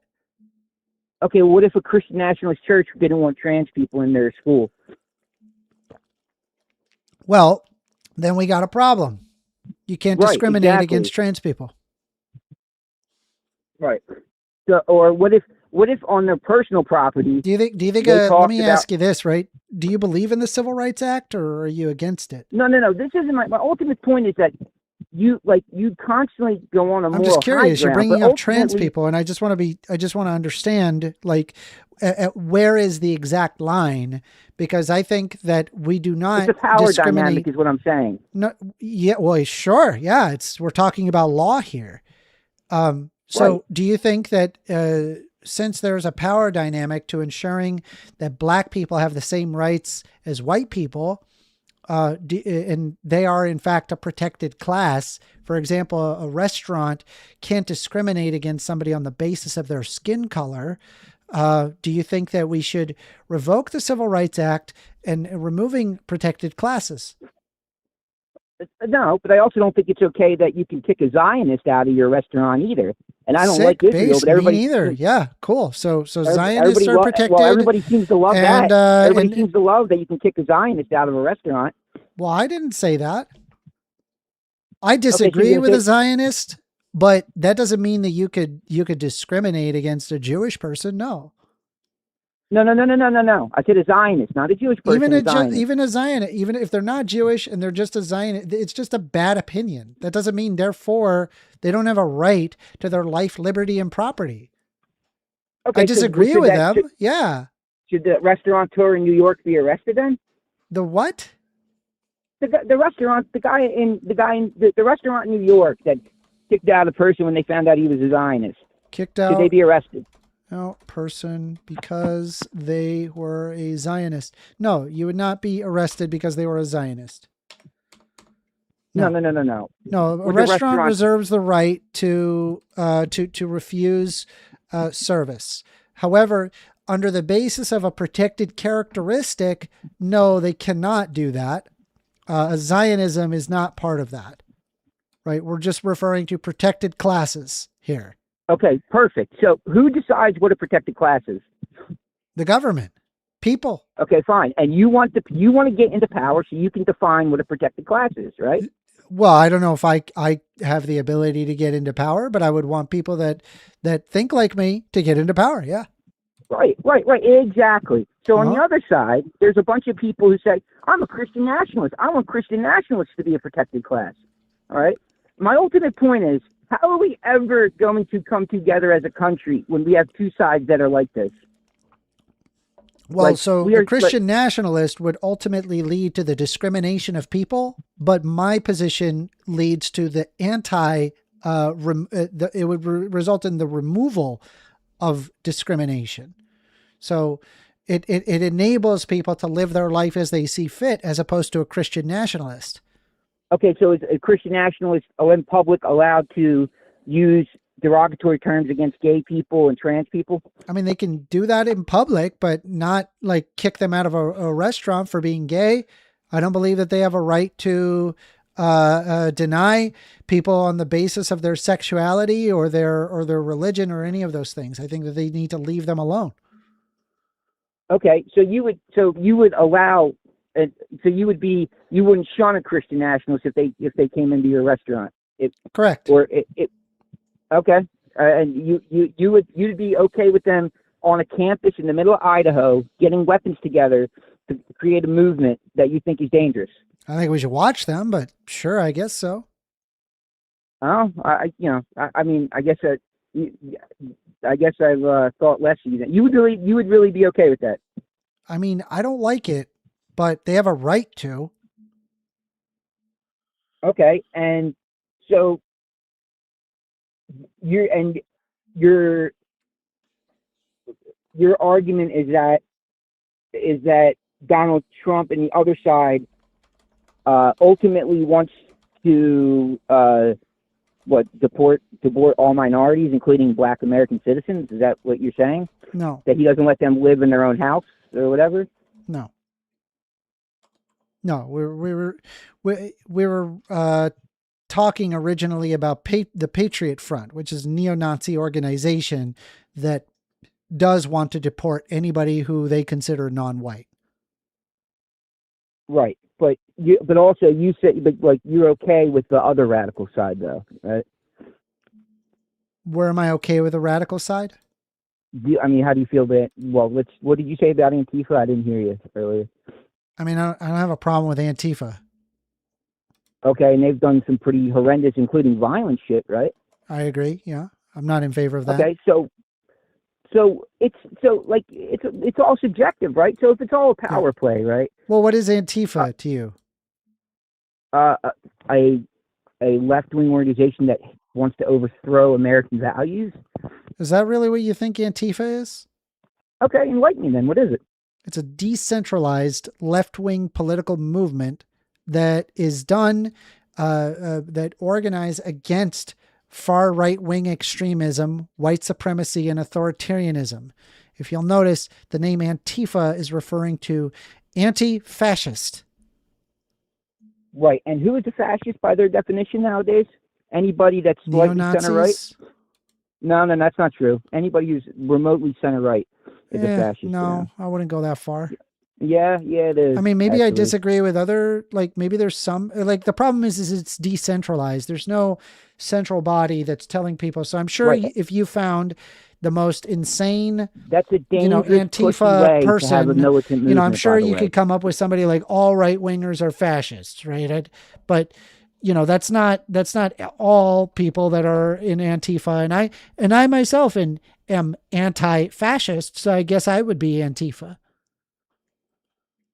Right, but you wouldn't go cover your face, which I know the Patriot Front did before you got me on that gotcha. I know they did that. But I'm just saying you would go cover your face and throw milkshakes at people and shit like that. No. You wouldn't do that. No. Right. But, No, I believe in peace. Right. But the problem is that the people, the ideas that you advocate for generally don't, right? And the ideas on the other side, and you just said, you're about to say, all minorities I disagree with that framing. I think you're listening to right-wing propaganda that tells you that the left is violent, when in the reality is that the left tends to involve themselves in property crime, whereas the right does people crime, as in damage to people. It is not the same. I'm not in favor of any property crime, but that is at least what has been observed by FBI crime statistics. It is typically the right that involves themselves in violence, not the left. Yeah, it's because the left wants to commit terror in a bitch way instead of actually having to fight. They just want to attack property. So on one hand, you just said that the left is violent, but then you're on the other side, you're saying that Antifa is too much of a bitch to enact violence. Yeah, they're sneaky, right? It's like how women use poison traditionally to kill men, right? And you don't find any error in your logic there. No, it's a gross over judgment that I'm unfairly placing upon everybody. Yeah, I fairly admit that. No, it's contradictory. Well, contradictory. Fine, it's contradictory then. Yeah, you're contradicting yourself. All right, fair enough. And appreciate your call. What the fuck? I don't think he understood what a protected class is. That was weird. I don't think he understands what it means to be, to be a protected class. I think he thinks like a white, like a Christian nationalist can be a protected Daniel, class. So on one hand, he's saying that the left is violent, and he was willing to die on the hill. And I said, no, you're just falling for right-wing propaganda. The left tends to do property crime, and the right tends to do people crime, as in damage on people. Yep. As like physical assaults. Yep. And his response is, while the left is more violent, they're also too much of a bitch to do the violence that the right is willing to do. And he is holding these two ideas simultaneously in his head. Yeah. Yeah. I mean, they're not as violent as the right, which makes them worse than the right because they're not willing to do the violence that the right is doing. Wait, what? It's the hypocrisy is what is what a super weird thing to say if you look at the world in general, where you literally had the communists against the capitalists. He goes and say the Cold War. Anyway, we are taking calls. Phone number is 202-998-5218 if you guys want to call in. It looks like we got a few people who are in the VC. I don't know if any of you guys want to have a discussion.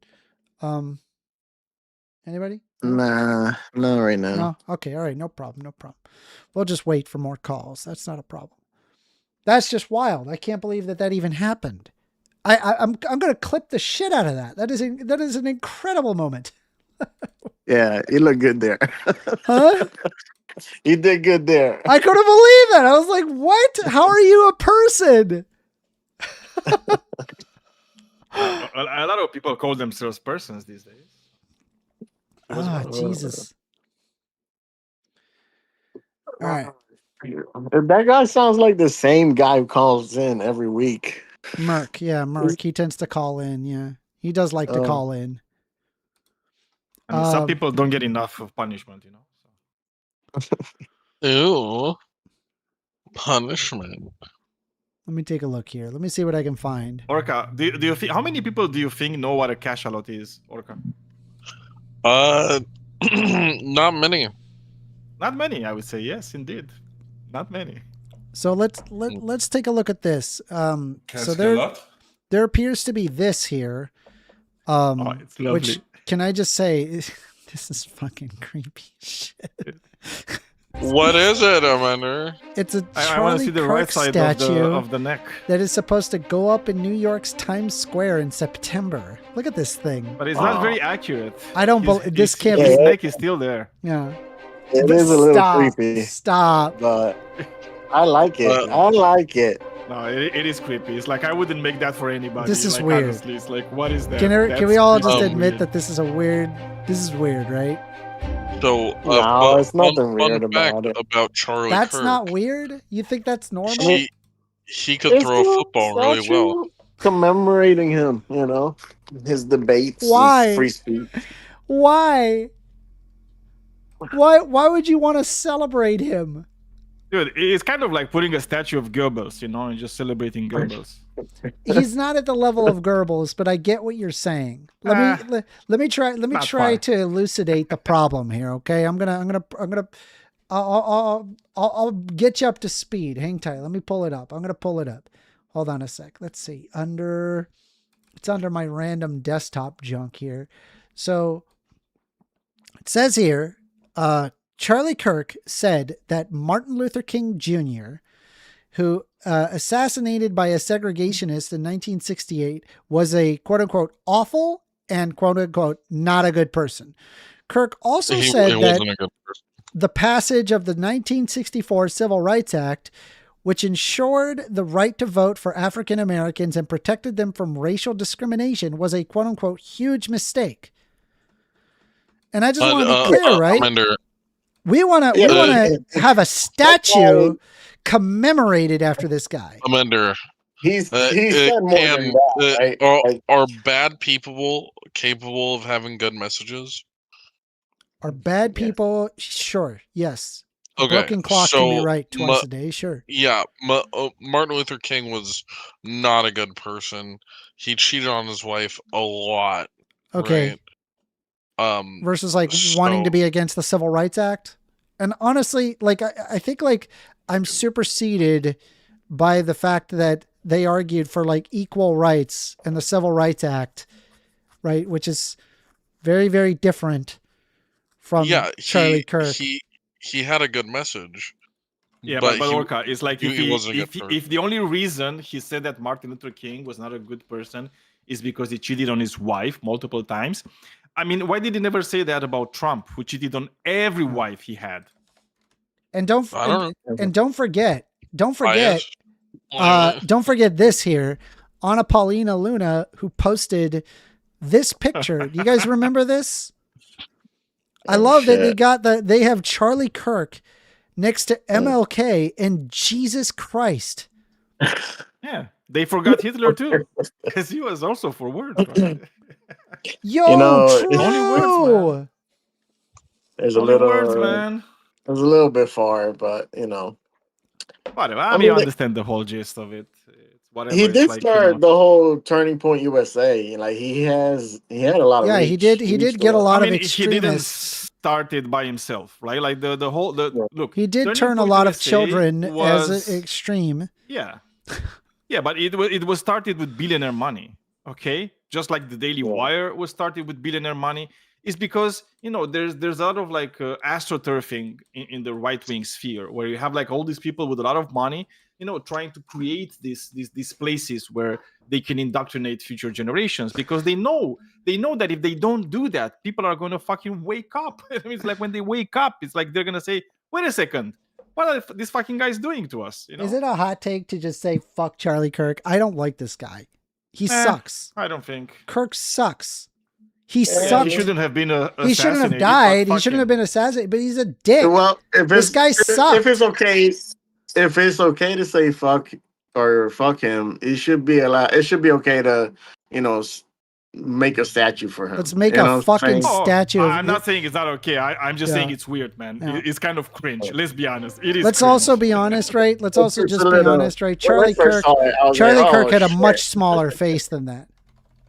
Yeah. I was like, no. He did. He had a much smaller face than this. Now that you said it, I understand why the statue looked even weirder, right? Because the head is too big, like literally too big. I always thought he had a big head. Pretty low, man. What? His face in pictures of the dead is pretty low ball. Right. Yeah. Well, listen. It's not really listen. I'm just saying. I'm calling it out. That's pretty foul, dog. You can call it whatever, dude. I'm sorry. I have no respect. I have no respect for a guy that said that Martin Luther King was a bad person, and he wanted to get rid of the Civil Rights Act. I have no respect. Zero respect. Zero respect for this guy. I have questions for you first. First Amender, since you think that Charlie Kirk was he portrayed himself as a religious man. So would a religious man think you're a bad person if you had multiple affairs on your wife? Yes. So would that religious man call that person a bad person? Would that religious man call that bad person a bad person? If he knew the man was cheating on his wife, he would call him a bad person, right? Probably, yes. Okay, so if you agree with that logic right there, and you're saying that I can't agree with anyone who would call him a bad person, what are you talking about, sir? No. The civil rights. I'm not gonna. Yeah, I think the problem is like if you are sitting there bringing up the bad things in Martin Luther King's life, what I'm observing is that it is effectively irrelevant to the legacy of Martin Luther King. I don't care that he's an adulterer. I don't care that he cheated on his wife. I don't care that he had sex with a prostitute, and I don't care that he did cocaine. He pioneered the Civil Rights Act. That supersedes anything that Martin Luther King did. No, Amanda, he's talking. What, Michael? It's not. Oh my God! Is it possible for somebody to do an action that is so monumental that it supersedes other actions? Yes, it is, definitely. It doesn't mean that you don't have to acknowledge those actions, though, right? Let me just out of curiosity, I'm just wondering, for like some logical consistency, do you think that sorry, I'm brain farting here. Do you think? Oh, I can give you one. Do you like Michael Jackson? Yes, I think Michael Jackson was a great artist. Are we talking about the child thing? Well, yeah. Well, yes, his his legacy was besmirched by that. I'll agree with that. Yeah, but it didn't seem That to doesn't mean matter, his did music it? wasn't great, does it? It didn't seem to matter, did it? And it was What do you also mean? Well, it mattered to disproven. some people, didn't it? They did. No, the child thing was not disproven. That was not disproven. I think it was. I think It was It disproven was. for the most part. Where was was it disproven. disproven? Yeah. It's pretty much, yeah. I mean, Where are he you was guys getting probably that? like a Same thing bit for, like, weird around some kids because I don't think he actually developed very well, and I think he still had some childhood trauma. Sounds But like- I don't think he was like a child molester at all. Like Right. I agree. like everybody that actually knew him is like, they're talking about like his kindness, is like how careful he was with like with children, and it's I don't buy that. And not to 1 mention second, people who and it actually was- And were you. all the ones that were like pressing charges ended up like dropping them, saying that Yeah. they were just false. I mean, there were some parents that wanted to make like a quick buck, because it was Michael Jackson. So And Macaulay Culkin, who had been abused a lot of times, spent a lot of time with him and swore up and down that's one of the people he was trustworthy of. All right. Yeah. Well, I'm just saying that the actions first, that you had know been who R. done Kelly by is? MLK is far superseded by the fact that he pioneered the Civil Rights Act, and the fact Yeah, that Charlie but Kirk was I would willing to agree with call that. him Call him a bad not a person. good person, or that he was a bad person, is wild to me. And You can he still even call went someone on to bad. say that the Civil Rights Act it shouldn't have been goofy done. It as was one of the biggest He did mistakes not in say it should American have been culture. done. You are so full of shit. Yeah, he first amendment. did. Seriously. He says You are that full it's of shit. DEI. He You've did had this say that. conversation like He did 5 say times that. before. You have pulled up the Oh ad my and God, the actual dude. wording, and you've backed up on this 4 times, man. Stop doing this. No, I have Because not what you're backed doing down is on this. you This have is the read same these- thing. You have read these things verbatim. Yes. And you keep changing the words. And every time someone calls you out, you go back, you say, okay, it wasn't really that. And then 2 weeks later, you reset back to the same bullshit. No, it's the same Yes. thing. Yes. It's what you infer. He not what said you that the actually Civil heard. Rights Act was a mistake because the Civil Rights Act created DEI. That's what he said. Okay, now backtrack for a second. Didn't you say that he just said we shouldn't have even had the Civil Rights Act? That's what you just said a little while ago, right? No, he said that it was a mistake. No, that's not what you just fucking said first. If Well, you I'm back telling up, you what it literally is. Said, no, well, you're telling me that now. But what you initially said was he didn't even want the Civil Rights Act at all. That's what you were can I saying. quote you? Can I quote you the transcript from what he said?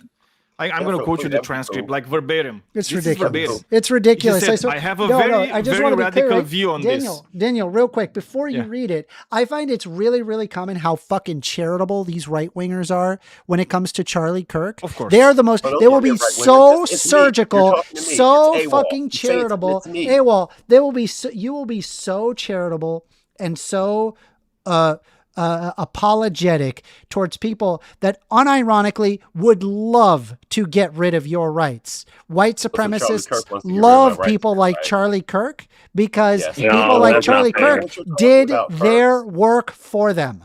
He arguing with a extremified an teenager. entire group of Gen Zers, and they're looking at people like you wanting to get rid of your rights, AWOL, and you're once again another useful idiot argument. It is the So, First same Amendment, I got problem. a question for you. I've got a perfect question for you. Charlie Kirk he led the Black Leadership Conference and the Latino Leadership Conference. Were all of those people useful idiots? They were just black people who Yes. he was using as a pawn? Yes. So have you looked into those organizations? No.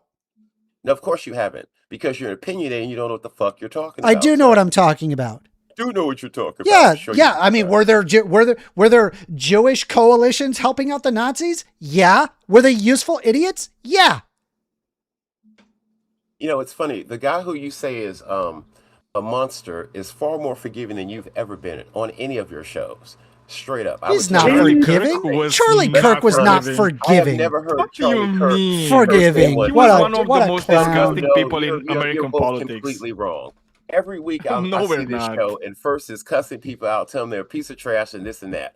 I've never heard Charlie Kirk But talk again, down to this is anybody this like is that, the politics except of for one racist. That's the only person. This is the problem. This is the problem you're having, Awol, because you have this politics of politeness where you're confusing the message with the delivery, right? And it's like, I don't care about the delivery of the message. What I care is about the message, right? And the reality is, Charlie Kirk's message is such an abysmal message. It's such a hateful message. What was his message, I don't Daniel? care about Please tell me. I mean, like one of them is this one that you don't actually want to talk about. The fact that he did not want that he did not want the Civil Rights Act to pass, because he says, I have a very, very radical view on this. But I can no. I'm going to give you the verbatim. I'm going to give you the verbatim from Charlie Kirk's mouth to your ears, Awol. So just listen to this, okay? Well, can I ask he says like this. Can I just finish my point, and then you're going to be able to ask any question you want, Awol. No. It's like now is the time for you to listen. No. You cannot ask questions before you're listening, Awol. First you listen and then you ask questions, because you said it's like he did. You said he never said that, and I'm going to quote you verbatim from what he said himself. He said, I have a very, very radical view on this, but I can defend it. And I thought about it. We made a huge mistake when we passed the Civil Rights Act in the 1960s. That's his own fucking words, Awol. Okay, you're right. He did not want people like you to be able to vote. Full stop. Okay. No, don't tell me to fucking full stop. Because again, you said that he never said that, and I just disproved your assertion, Awol. How are you going to tackle that? Did you just How are you going to tackle that? Let him talk, Daniel. Let him talk. I'm tackling it right now. Did he say he wanted to end the Civil Rights Act? Yes or no? I'm sorry. It's like when you say we made this huge mistake when we passed the Civil Rights Act. Yes, that's exactly what it is. So you're inferring that's exactly what he's saying. Said. So you're putting that together is exactly what he's saying. That's exactly what he's saying. No, it's not exactly what he's saying, because that's not what you read. But it is. But it is. I don't think you have reading comprehension, Awol. He said, we made a huge mistake when we passed the Civil Rights Act in the 1960s. What do you think that means, Awol? What do you think that means? Stop right there. Stop right there. What do you think? I don't need to stop. I'm asking you a question. You just need to answer. You need to tell me to fucking stop. Okay? You just need to answer the question, Awol. Okay. Can you answer the question? Okay, I'll answer your question, Daniel. It means that within the Civil Rights Act, there's something that's wrong. Okay. Now, if that's my answer, can you tell me? Where does it say that? You're saying that it's not what I said, which is, by the way, it's the most straightforward thing to get from what he said. That does not. What you're doing, you're let me try to say something. You're putting like a shit ton of words in his mouth. Let me try to be, as Amanda said, charitable to his fucking. Let me try to. I'm telling you, dude. They're always. It's Awol is always surgically trying to weave around what is obviously racist, what is obviously not acceptable. Racist. Yeah, it is. Of course, no, it's it not. is. I think if you're even remotely intelligent about this, but here, let me read it out. Right, this is a race. Kirk's views on race. Kirk criticized progressive efforts to address racial inequality and promote diversity, describing the 1964 Civil Rights Act as a huge mistake and calling Martin Luther King Jr. awful. The notion of white privilege as a racist idea, Kirk said in an appearance on News Nation in 2021. As soon as you start talking about skin color, you're inherently having a racist conversation, Kirk said. Kirk also issued sweeping negative generalizations. Shut up. No, that's not true. Kirk also issued sweeping negative generalizations about members of some minority groups, including black people, which many critics viewed as racist. Prowling blacks go around for fun to target white people. That's a fact. It's happening more and more. Kirk said this on an episode of The Charlie Kirk Show in 2023. He condemned diversity, equity, and inclusion, or DEI, claiming the programs to remove merit from evaluation of individuals' work. If I see a black pilot, I'm going to be like, boy, I hope he's qualified. Kirk Kirk said in 2024 during an episode of his podcast. Kirk rejected any characterization of his views as quote-unquote racist, saying that he sought to remove racial considerations from professional and political life. We shouldn't have a country based on merit, not a country based on race obsession, Kirk said. Kirk blamed inequities endured by black people of what he viewed as a self-defeating mentality induced by government handouts and low societal standards. Kirk described the problem as soft bigotry of low expectations. So, okay, let me ask you this, right? You said, I just want to, I want to see if I can understand your position here. So, do you believe that as soon as you are talking about skin color, you're inherently having a racist conversation? Do you agree with that? Yes. Okay. So, isn't it fair to say then, when he said prowling blacks go around for fun to target white people, that's a fact. It's happening more and more. Is that racist? It's a racist conversation because the said people are being targeted. Wait, hold on. Was that a yes? That it's a race? Right? It's racist? Yes, it's a racist comment about something racist happening. Okay, so it is fair to say then that Charlie Kirk was a racist. First Amendment, you're retarded. I'm sorry. Whoops, sorry. Didn't mean to say that. I know that's a slur. My bad. You are. I'm sorry. I'm better than that normally. First Amendment, let me ask you a serious question right now. No. You're not going to pivot. You're not going to pivot. I'm not pivoting. Was that a racist? Was that you said it was a racist statement? Yes. Yes, it's a racist statement about something so racial if happening. Somebody says racist statements, would that make them a racist? Do you make racist statements, sir? No. Now, of course you do. If they said a racist statement, if they're saying racist statements on a constant basis, things like this, would they be a racist? No, because again, you're taking this completely out of context. How many racist statements does somebody need to make before you start in order to become a racist? Does every statement need to be racist, or is there like a level? Can I answer your question? So, just to be clear, right? When he says prowling blacks go around for fun to target white people, that's a fact. He's referring to race, is he not? Is he referring to skin color there? I'm about to cook him if he ever lets me speak. Is he referring to skin color there? Oh, black people. You'll not be able to cook like a glass of water. So is it fair to say when he said, when you agreed earlier, you said as soon as you start talking about skin color, you're inherently having a racist conversation. That would mean that the things Charlie Kirk said on the Charlie Kirk show was racist, right? This is the doofiest shit I've heard in a while. Okay, you're dodging. Can I rock now? Address it. Can I rock now? No, address it. Can I address it? Okay. First and foremost, First Amendment. Would you acknowledge that there are black people who attack white people? That is a yes or no question. You are not going to answer my question with another question.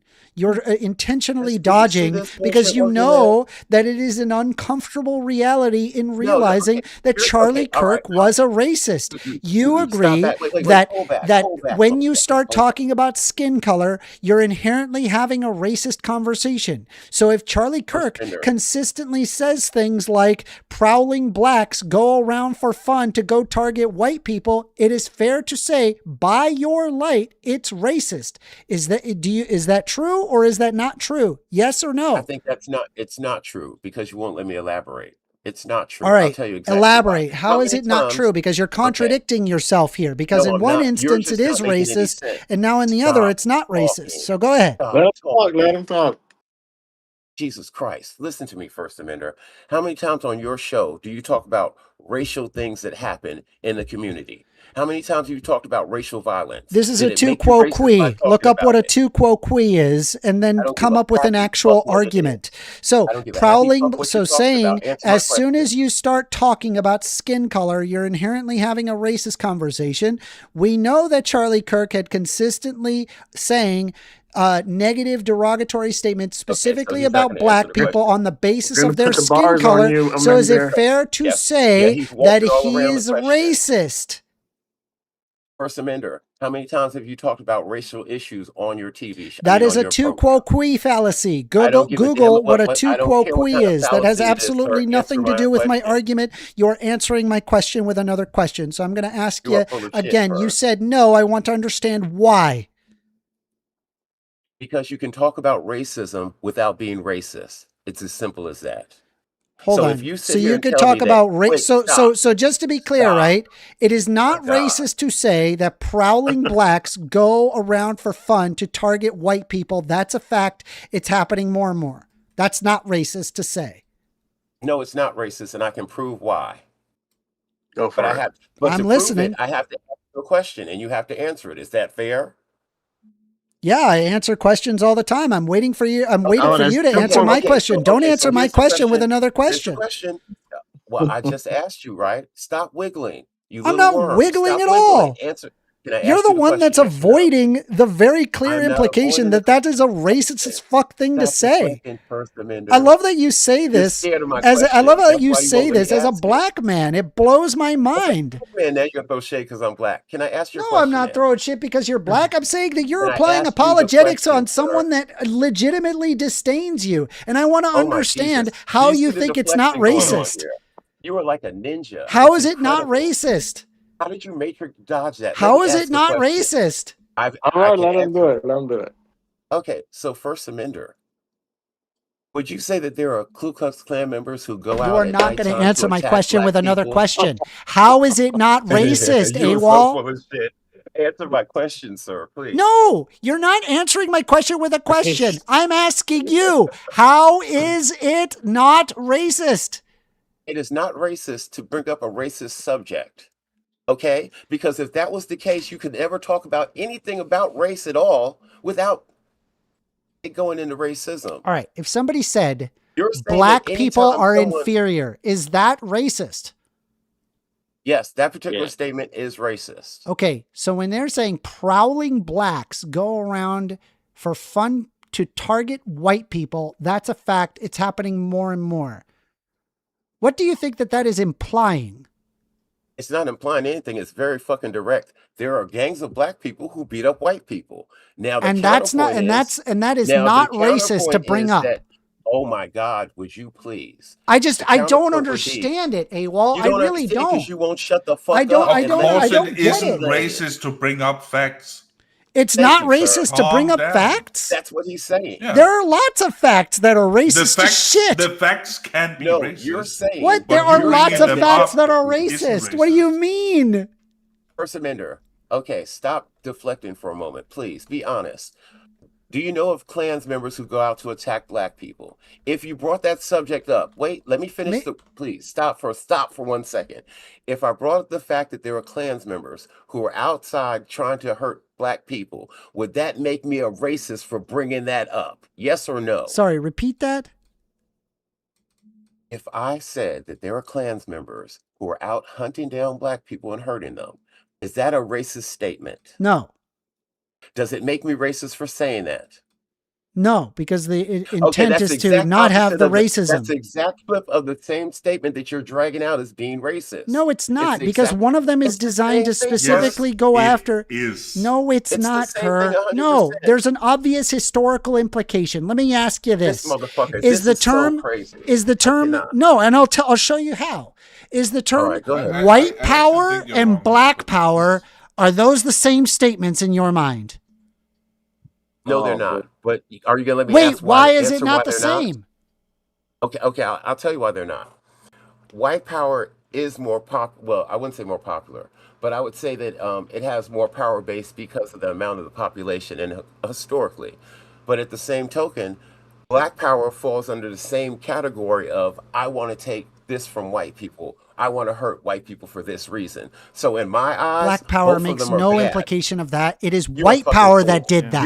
You It are a wasn't naive black fool. power. You Black tell power me that never black did power that. That's has why no people power. can You have say no idea what the fuck openly you're talking black about, power and white people can't say I- white power. It's the No, you historical would do that. I just want implication. to say you just answered the question you were being asked with a question. I answered. That was not a question, Kerr. No, I you made a just statement. posed a question. I made a statement. I said as a hypothetical that you're like saying that it's the same statement, but obviously there's a historical implication to this.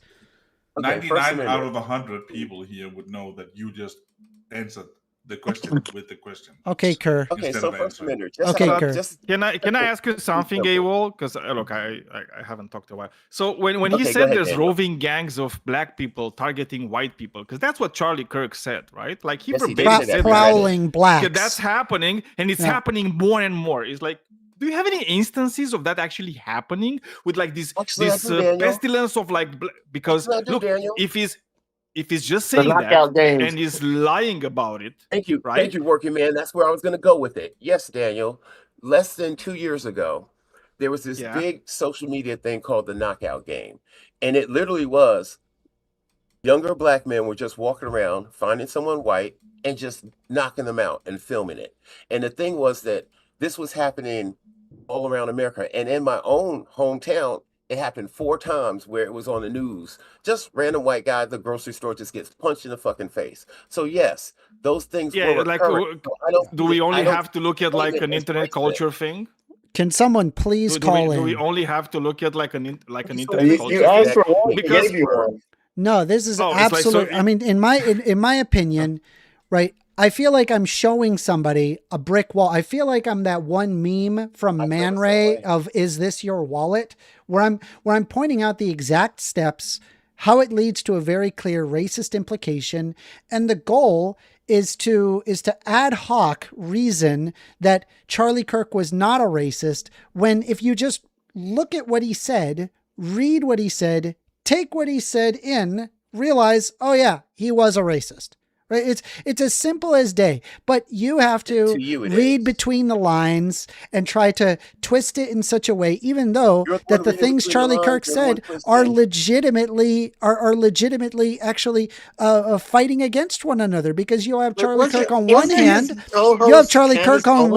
say that as soon as you start talking about skin color, you're inherently having a racist conversation, and then there he is talking about skin color, and I'm saying, is that a racist conversation? You guys say no. Well, hold on. I'm sorry, he was probably also fucking like absolutely ridiculous. It doesn't mean that he's not a racist too, right? I mean, look, it's like there's a lot of racist people that had like black lovers, right? It's like, it doesn't mean you're not a racist. Dude, if you're going to Germany right now, the leaders of the ADL have like foreign-born partners, right? And they advocate for like removing all the freaking immigrants from their country, right? So it's like, don't give me this shit, because it's like, we know very well like racism. It also means like fetishizing certain aspects of the group of people you're hating. How many? You should look into it. It's like, again, it's like, if you don't know this, Nazis had Jewish wives or girlfriends or Jewish friends and hanging out with them. Enough of them, by the way. Just so you know, enough of them. Yes, and they actually a lot of them were actually protected by higher level Nazis because they were doing that with them. Because again, it's like when it comes to this, there's also fetishization that is taking place. That Charlie Kirk I ask a question of both Daniel and First? A racist right-leaning person, and yes, that is true, and I think we can admit to that. Obviously, hold on. Racist leaning. So then, based on that, so Awol, do you think that that Charlie Kirk was racist leaning? No, not at all. That's wild. It blows my mind. Well, I have a question for you. Go ahead. Can you provide any instance of Charlie Kirk mentioning white groups of people prowling for black people? I don't think he cared about the or KKK. Viewing white people in a negative light. Well, yes, of course he denounced the KKK. No, can you provide any instance where he recognized that white people prowl for black people to hurt them? Also, by the way, I just want to point, Awol. No, hold on. The I want to hear Awol. Asked you about, I know, but I just want to make this one point, made right? Because I think it's important. Great point for Awol to come up with. And I just want to hear. I want to hear Awol's response. So just go ahead. I know, but I just let me make this one thing, okay? Because I think it's important, right? Because when he said there's gangs of black people, right, like going after white people, what he wanted to do, he wanted to put the image in the mind of people of like the KKK going after black people, but the reverse, right? That's exactly what he wanted to do. So do you have any of those instances where he actually did that about white people, Awol? Well, actually, Daniel, I like that because that No, just answer Rain, and then you can go after what I said. Answer Rain first. Okay, couple things. First of all, you're both going to stop coming at me. I'm trying to actually answer your question, and you keep babbling. All right. God, so stop to with the the first meta. one, Just answer Rain. You shut up first. I know it's your show, but shut up. So to the first question, no, I can't think of a specific time where he said there were roaming gangs of white people. Now, I know that he's condemned white people and the Klan as far as violence and things of that go. I can also show you clips or send you clips eventually of him berating white people who came up and said something racist at one of his debates, or someone who said something anti-gay at his debate where he had both people thrown out of the hall. So yes, I can find circumstances where he's going at white people for bad behavior, if that's what you want to know. I actually don't accept, like, not to say that someone at his parties, at his talks, would say something outright racist or gay and he denounces them does not actually take away from any racist things that he says. It's actually it's a way to throw up a curtain to protect himself too. Okay, that's interesting. Well, let me rock with this. What's your name, by the way? Rain. It's Rain. Okay, Rain. All right, so Rain, which of the Charlie Kirk statements were racist to you? Ooh, I got you. I got a few quotes. I don't need you first. I'm asking him right now. You want me to rock out with him? Let me talk. Rain? Her. Oh, her. I actually don't keep up very well with quotes, so okay. Wait, pick me. Pick me. Defer to First Amender for the quotes. How about the quotes that they read? I just pulled up a bunch of quotes. No, I just don't keep up with quotes. Okay, well, we can give you the quotes. No, let me tell the quotes here. I got some quotes. Yeah, hand it over to First Amendment. Yeah. All right. If I see a black pilot, I'm going to be like, boy, I hope he's qualified. This was on the Charlie Kirk show on January 23rd of 2024. If you are in the WNBA, pot-smoking black lesbian, do you get treated better than a United States Marine? The Charlie Kirk show, December 8th, 2022. No, let's read them all. Happening all the time in urban America. Prowling blacks go around for fun and go target white people. That's a fact. And it's happening more and more. Charlie Kirk show, May 19th, 2023. If I'm dealing with somebody in customer service who's a moronic black woman, I wonder if she is there because of her excellence or is she there because of affirmative action? Charlie Kirk show, January 3rd, 2024. If we could have said that Joy Reid and Michelle Obama and Sheila Jackson Lee and Ketanji Brown Jackson were affirmative action picks, we would have been called racists. Now they're coming out and they're saying it for us. You do not have the brain processing power to otherwise be taken really seriously. You had to go steal a white person's slot to go be taken somewhat seriously. This is on the Charlie Kirk show, July 13th of 2023. MLK was awful. He was not a good person. This is on America Fest, December 2023. I have a very, very radical view on this, but I can defend it. And I've thought about it. We've made a huge mistake when we passed the Civil Rights Act in the 1960s. America Fest, December 2023. The American Democrat Party hates this country. They want to see it collapse.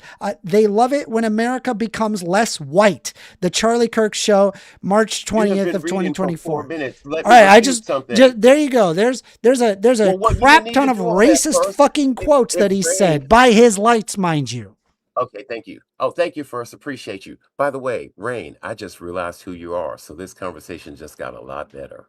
So, Rain, we can go with if you're a black lesbian smoking pot, do you get treated better than a United States Marine? Is that a racist statement? I think it can be, yeah. Of course. Yeah. Okay. So please explain to me what's wrong with that statement. Yeah, it denies the human dignity of someone over dignity? their the human dignity.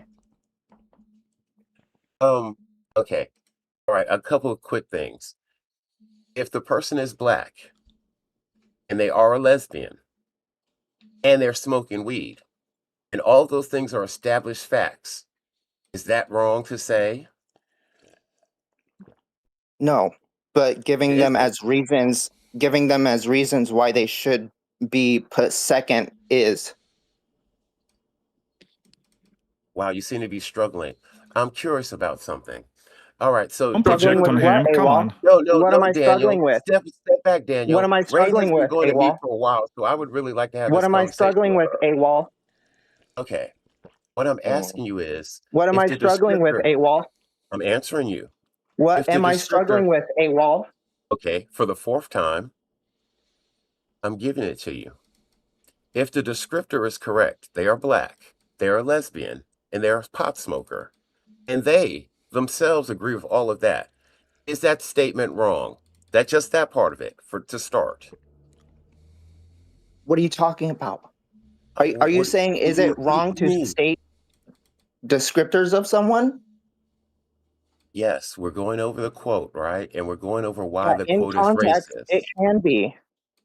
Okay, well, in the context of this, he described the person, and then he said, do they deserve more justice than a United States Marine? Do you get the context of why he asked that question? Yes, because a Marine and a WNBA player were both being held by Russia. Okay. All right. So which one? Okay. I'm trying to figure out how I can't sound racist, because I guess I'm racist against my own people by thinking this. But if I had to go with a soldier who was captured, or the person who went to another country and brought drugs into their country, I think that I would probably trade to get the Marine first. I damn sure wouldn't trade them out for a weapons dealer, correct? A weapons dealer? Who are you talking about? Well, during that trade, they wound up releasing a weapons dealer. We did. We released the weapons dealer for the basketball player. And who are they asking for the another Marine? country? And who are they asking for the Marine? No idea. Okay, so you have no idea about how these two scenarios could actually be equal, and you're just taking, oh well, I think that we should take the Marine first, no matter the consequences, or do you think that civilians should be put second? Who are the Marines protecting, Awol? Oh, well, again, first and foremost, if it comes down to my choice, I have no shame with saying I would definitely get the Marine first. Because again, the civilian you're talking about went to another country and smuggled drugs into their country. So number one, they're making America look bad. Number two, they're fucking the Marine criminals. usually goes to kill people. They're military personnel. they're they going to literally kill kill people who people. Not they're only going do to they kill kill people who are the people, enemies of America. Marines So they're are doing the work also of America yeah. there. Not only that, they're doing the killing for America. But again, it's like they're killing people, right? So you're saying somebody that is trained to kill people has a higher moral value than somebody that just smokes pot. Right. First of all, and second of all, you think it should be you think I don't give a fuck about your army, man. It's like I don't give a fuck about I would them. like to read. But what you're doing, you're saying that a Marine that is trained to be under those circumstances, who should be actually be better suited to survive the conditions of like capture. I actually do agree with that.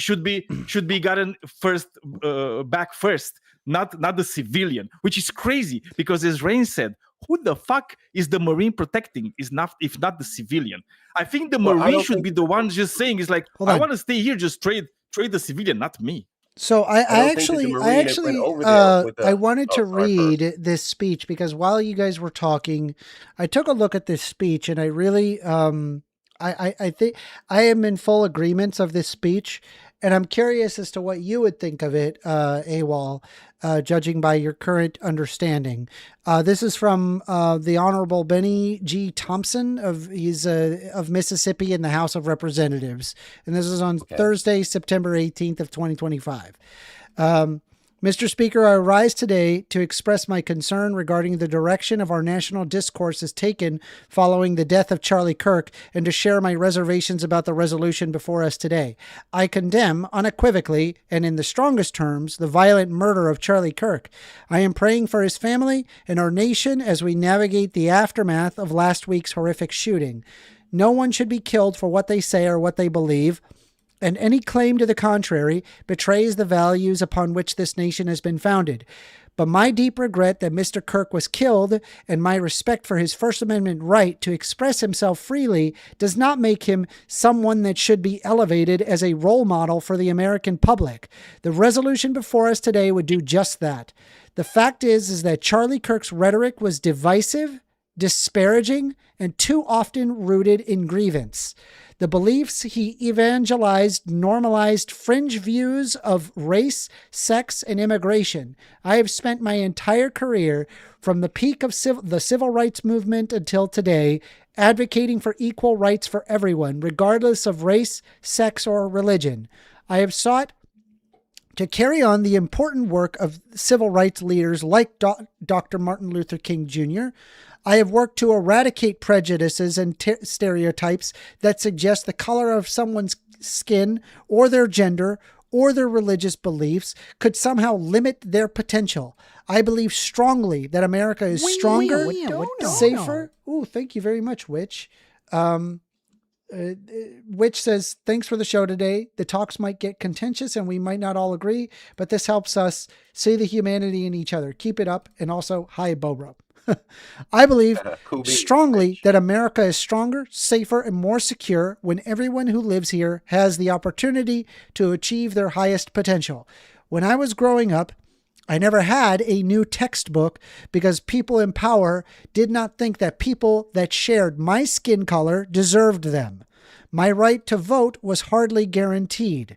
The first time I ran for mayor of my small town in Mississippi, the Ku Klux Klan showed up to intimidate me. A lot has changed since then, and we owe the progress this country has made towards equality to those who are brave enough to stand up to the people in power that perpetuated the institutionalized the prejudices that made groups of Americans second-class citizens. Unfortunately, Charlie Kirk's statements resurrected the dangerous rhetoric of a dark past. I cannot hold up a role model of someone who said, and I've already quoted all of the quotes to you, and all of that is to say nothing of what he has said about religion, immigrants, and women, among other things. I am more concerned than ever that the country is headed in the wrong direction, and I am concerned that those on the right are trying to use Charlie Kirk's tragic death to shame those who disagree with them into espousing their misguided views about what America is and what it should be. This resolution does just that, and so I must oppose it. What do you think about that? I think that was very well worded, and he's entitled to his opinion. That's fine. Do you believe in what he said? I believe that he believes that. That's his point of view first. It's not going to change mine. Do you believe it? I'm not asking what he thinks. We know what he thinks. I'm asking, do you believe it? Haven't I made it clear what I believe and what I think, Mel? No, well, not after reading that. No. If you think you've said it so clearly, just say it very clearly. Are you talking to me, Brain? Yes. Yeah. Why do you need to just run away from your own ideas, man? How am I running away? How those aren't my ideas. About a guy who basically doesn't agree with Charlie Kirk. Do you agree with this man's position? No, he doesn't. I'm not asking about Charlie Kirk. I'm asking this. I'm talking about Benny Thompson's speech that I just read to you. He has an opinion. That's wonderful. I don't agree. I'm not asking if he has an opinion. I know he has an opinion. Do you agree? No, motherfucker, no. Okay, why? Was I not clear? Why? Because his opinion of Charlie Kirk's motives and methods is different from my opinion of his methods. Do you understand that? All right, so the reason why that you don't agree with his opinion is because the opinion is different. Do you know what a tautology is? This doesn't explain why. Okay, fundamentally, he thinks that Charlie Kirk, from what I read, he thinks that Charlie Kirk is more of a danger to society than a benefit. I think the opposite. Is that clear enough? It's not explaining what why. exactly did it do good for the American society? No. It's not explaining why he thinks no. He's saying no because no. He's saying no because I disagree. No, it's just a tautology. I'm asking, why do you think you do not agree with Benny Thompson's position? Okay. If his position is that Charlie Kirk's rhetoric was divisive, I would agree that some of it might be divisive, but I think it's divisive that we need because some things need to be spoken about. Is that clear? Is that a clear one? That's definitely not, at least not a tautology. So what is it that needs to be spoken about?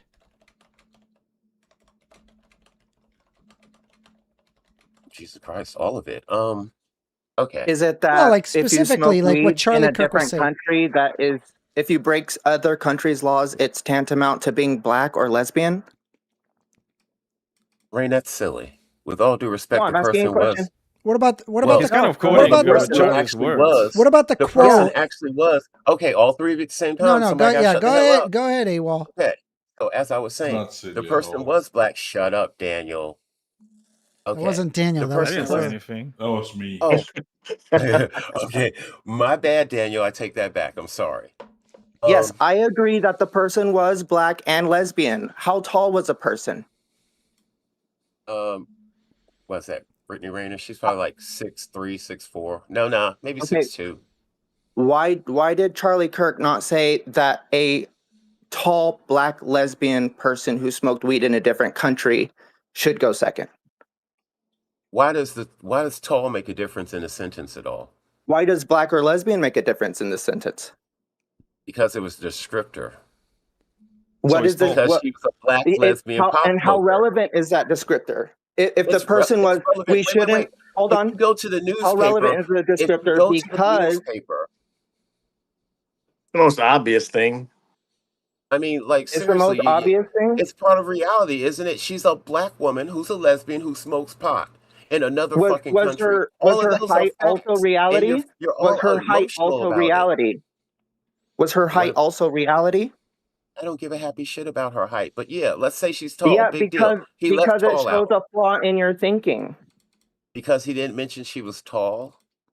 On But this he section did, here, so honestly, I obviously think, to make a mention I think of one of the how- most, He didn't mention he was I what think her one of the skin most, color was and who she loved. I think one of the So most he wasn't damning detailed enough. responses, right outside of the ones that we've already touched on, was this longer one that says, if we would have said Okay. that Joy Reid and Michelle Obama and Sheila Jackson Lee and Ketanji Brown Jackson were affirmative action picks, we would have been called racists. Now they're coming out and saying it for us. You do not have the brain processing power to otherwise be taken really seriously. You had to go steal a white person's slot to go be taken somewhat seriously. Do we have to go over, for example, Michelle was a Obama's credentials? Michelle Obama is 1,000 times more credentialed than Charlie Kirk. She was a hell of a lot smarter than Charlie Kirk. And the fact is that that Charlie Kirk just happened to be targeting people, Michelle Obama, who's black, Joy Reid, who's black, Sheila Jackson Lee, black, Ketanji Brown Jackson, black. He's specifically targeting people specifically for being black and arguing that they don't have the brain processing power. Mm-hmm. All right. So, do you want me to say anything, or are you finished? Two Such of a the not people you racist mentioned. person. Two of the people you mentioned actually were on the news because they were saying things such as, "I would have never made it here without affirmative action." Give me a second. Jackster's saying LOL, he's a dude. That's a ban. Enjoy the ban. It's $20 to get unbanned. I hope you enjoyed that. Dude, why you do that, Jackson? Well, that's your side of the aisle, Awol. Anyway, That's your side. I wanted to go back to it, right? So we look at no. We don't need a pivot. We don't need a pivot. We don't need a pivot, right? So what do you think about the fact that he brought up several black people, black women, and said that, they just don't have the brain processing power. Okay. I think with emotional people like you, I have to be very clear with my distinctions here. See, Such a you weasel. can be also. I don't Please care, address Daniel. my question. Daniel, Don't come up with a character assassination. Please you can address my be, you question. can be a black woman. You can be a black woman and a moron and his political opponent. So I'm sure I could point out more white men that he's called idiots and talked down to than I could black women. I guarantee you I could find that. Okay, look for it. Anyway, so the credentials of Michelle yes, I don't think Obama. it's wrong to She was an smash down your American. She's an political opponent. American attorney, so she passed the I don't give a bar. shit. She's an author, former First Lady of the United States, and her credentials included that she had received a Bachelor of Arts in Sociology and a minor in African American Studies, and she graduated from Princeton University. And then she passed. She graduated from Harvard Law School in 1988. She was admitted to the bar. Can you remind me, Amanda, she worked as an associate. What university did Charlie Kirk graduate from? Oh, none. It turns out he was just an idiot podcaster. Yeah. So the fact is this, right? You don't get into Princeton by being, what is this? Not having enough brain processing power. In fact, you need to be a very exceptional individual to be able to get into Princeton, black or white. So him sitting there saying that because that they were a black woman, that they do not have the brain processing power. This is a blatantly racist statement to make. And I just want to understand your understanding here, because it doesn't make any sense to me. Well, I know it doesn't, because again, this is one of those empathy things where I kind of miss you. When you're saying black woman, you're saying it with this emphasis, like he only said that because they were black women. Yeah. Instead of that they were black women who happen to be his political opponents. And the whole Michelle Obama thing, he can have whatever the fucking opinion. So your argument is that he's not referring to the fact that they're black women and the fact they lack brain processing power, but actually he's referring to the fact that they are Democrats in your mind.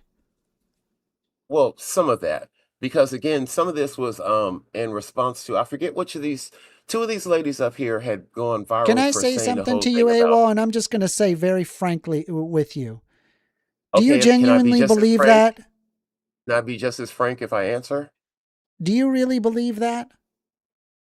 Yes, first, because I think that I can call someone an idiot and not care about their race. Awol, I'm just going to tell you this right now, right? And I don't normally like to say this, but I think you are an idiot.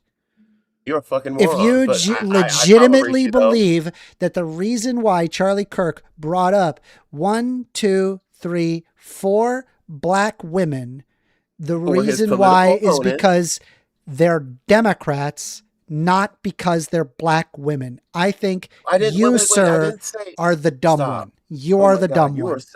I leave it up for open floor unless we get a call. Go ahead. I made it pretty clear that their being black has something to do with it. We have to agree to disagree here, Awol. Yeah. We cannot operate in the same realm of reality at this point. This is actually the same MO that he did before with the WNBA player, where he adds some like mitigating factor, but it's always about a black woman. I want to say something here. Is there a bigger pattern here, Awol?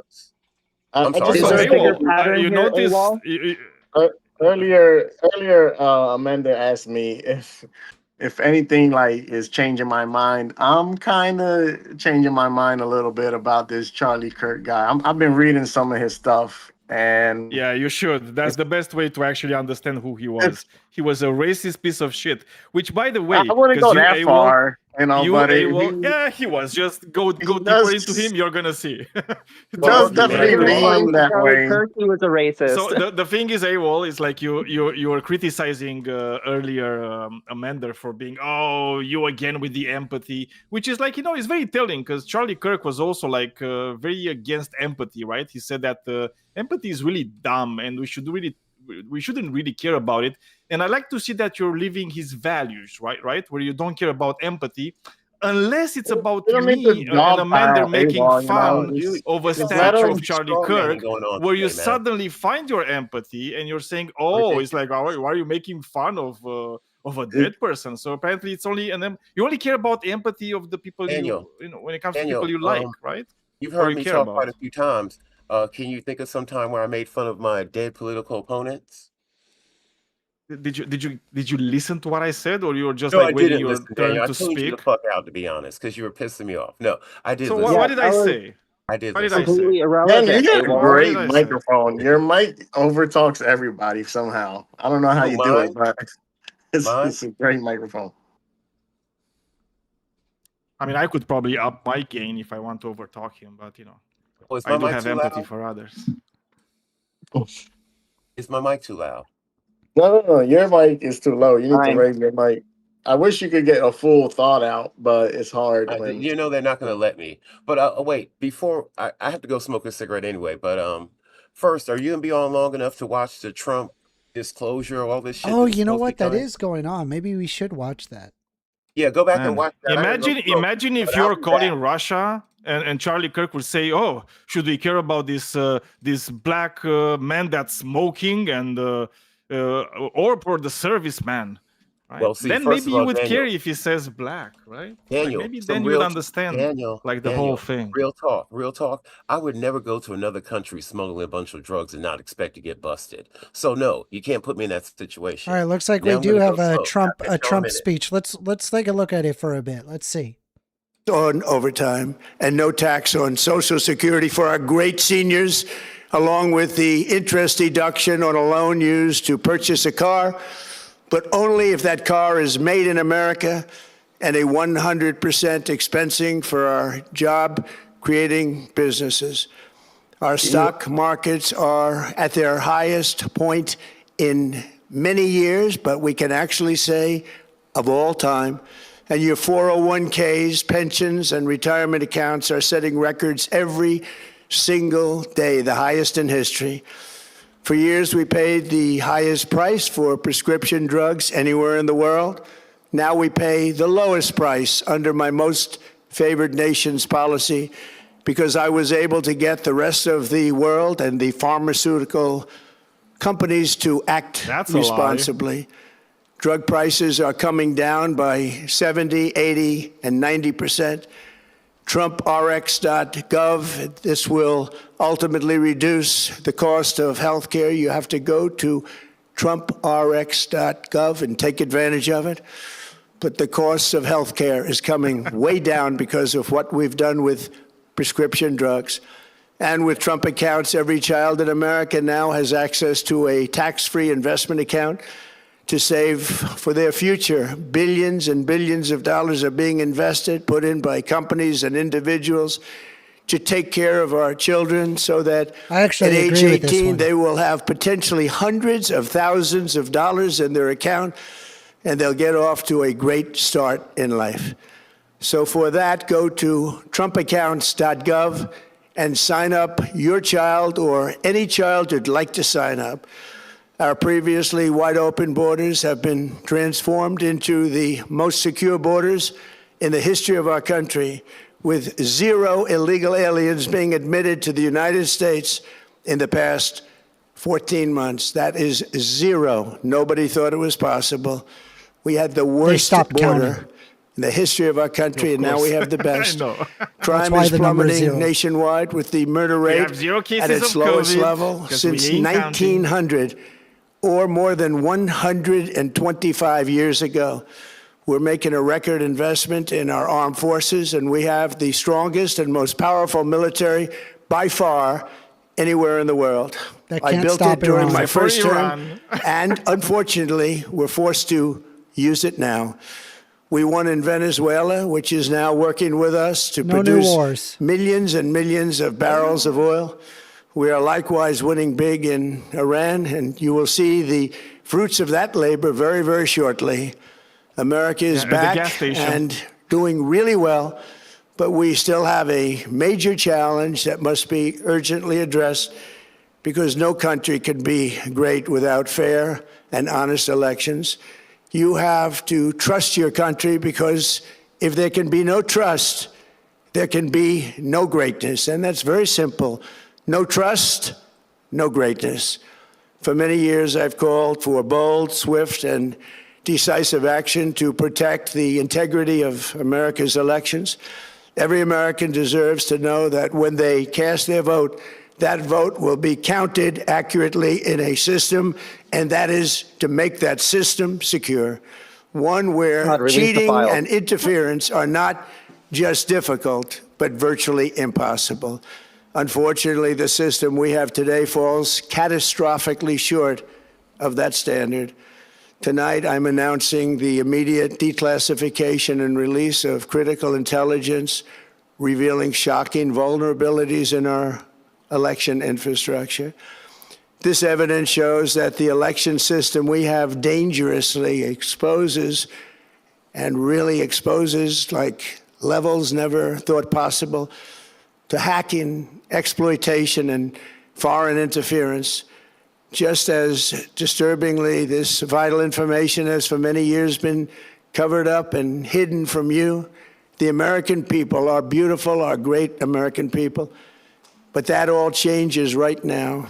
The documents we will release starting tonight have been gathered by the White House Government Transparency Task Force, a great group of people, along with the staff of the President's Intelligence Advisory Board, Of course. supported by voting our rolls top and voting intelligence statuses. agency chiefs, who have all personally reviewed the findings. We are presenting this evening and fully confirmed their authenticity. You can see these documents for yourself at whitehouse.gov. That's whitehouse.gov. Go check it out. Our purpose in disclosing this information is not to weaken confidence in election, but to earn that confidence by confronting vulnerabilities and correcting them very, very quickly. And that's what we're doing. Is it me or is The it documents groaning when cover he's 5 major areas of concern. First, they show that over a period of years, starting during the 2020 election cycle, the People's Republic of China carried out what is believed to be the largest People's compromise Republic of of the election United data States. in history, resulting in China's illicit acquisition of 220 million U.S. voter files. That information includes names, addresses, phone numbers, political reject it party for now. preferences, and other sensitive data that would be needed to register to vote and engage in other nefarious activities, which is exactly what was happening. This data loss presents an unprecedented election security nightmare. The intelligence even shows that China assigned a data exploitation unit specifically to this new project.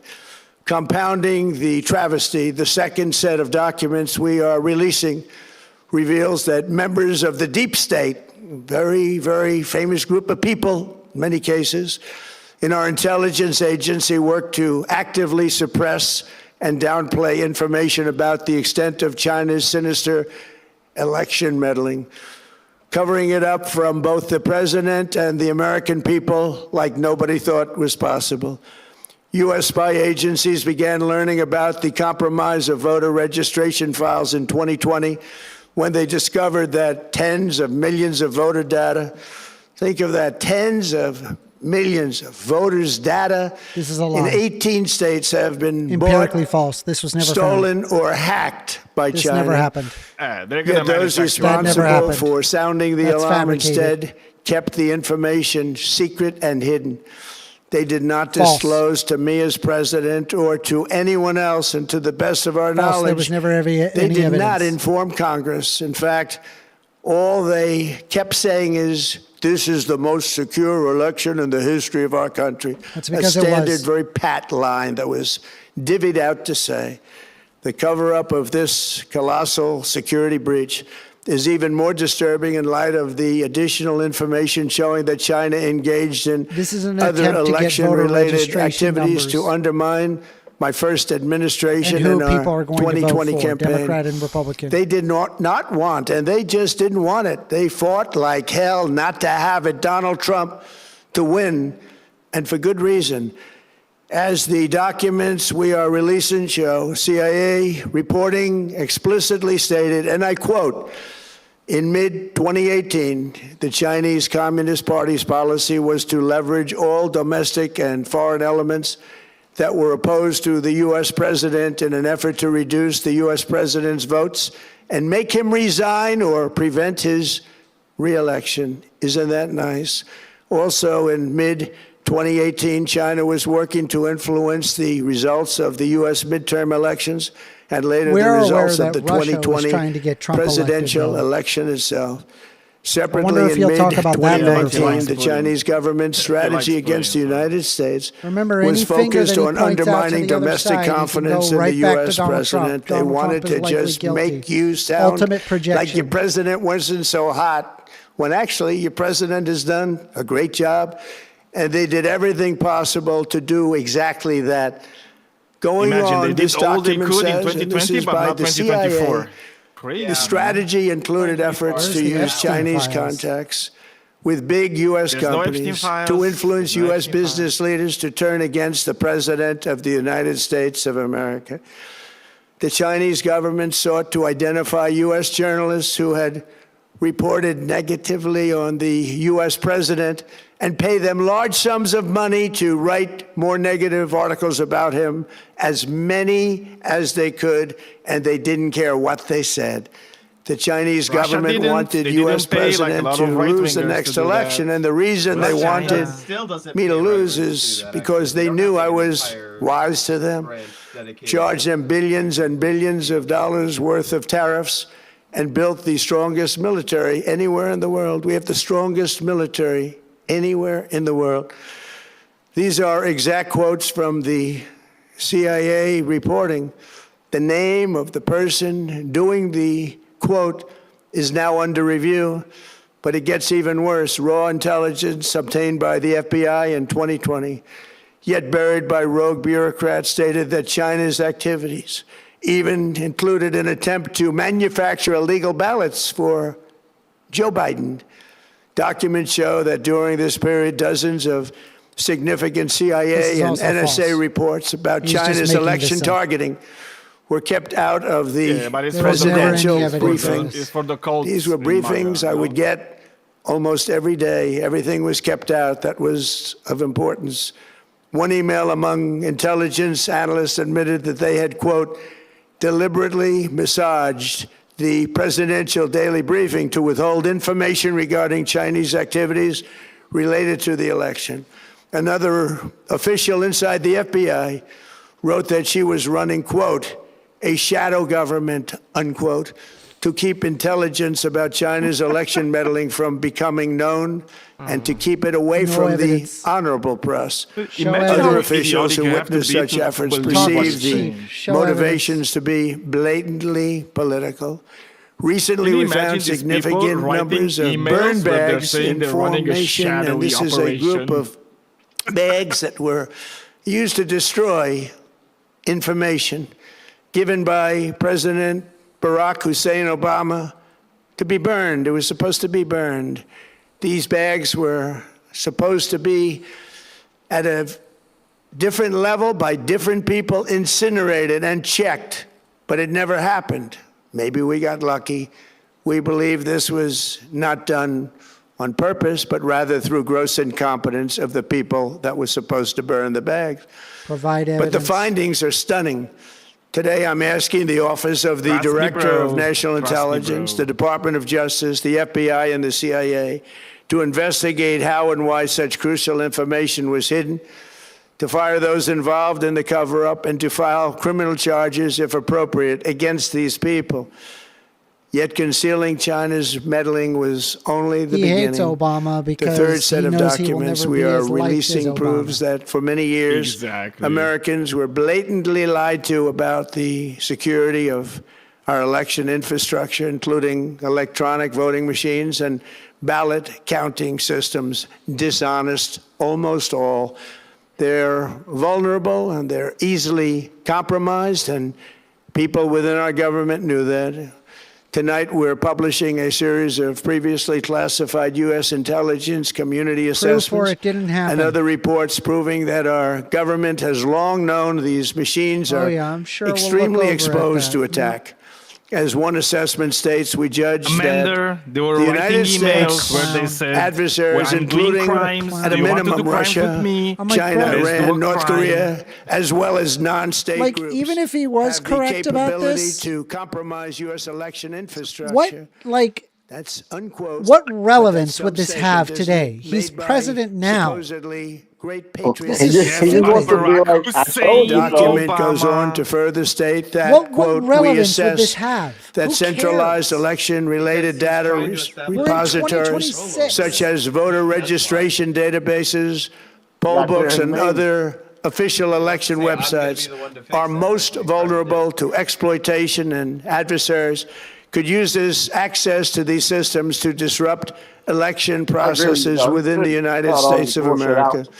Unless there's Tonight, a lot we're of releasing corruption, all of those findings and it's good spanning to get it from out. January If you 2020 want to if June you want to root out 2026. corruption, just This is get a this man out of the cyber White threat House. aimed at the very heart of our Yeah, well, democracy. Many people in have charge. questioned whether it could So, actually be possible there. to electronically manipulate vote totals or change election results on these Fake terrible news, Amanda, machines. fake news. Today, we are Clearly releasing fake news. documents that show the CIA Fake news. obtained reporting I mean, we'll of see a if it specific happens. plot to He's calling for them to release all do a this big shit. number in favor of the corrupt Maduro regime in Venezuela. And that's exactly what happened, conspiring to digitally rig their own country's elections in 2020, and that's what they did.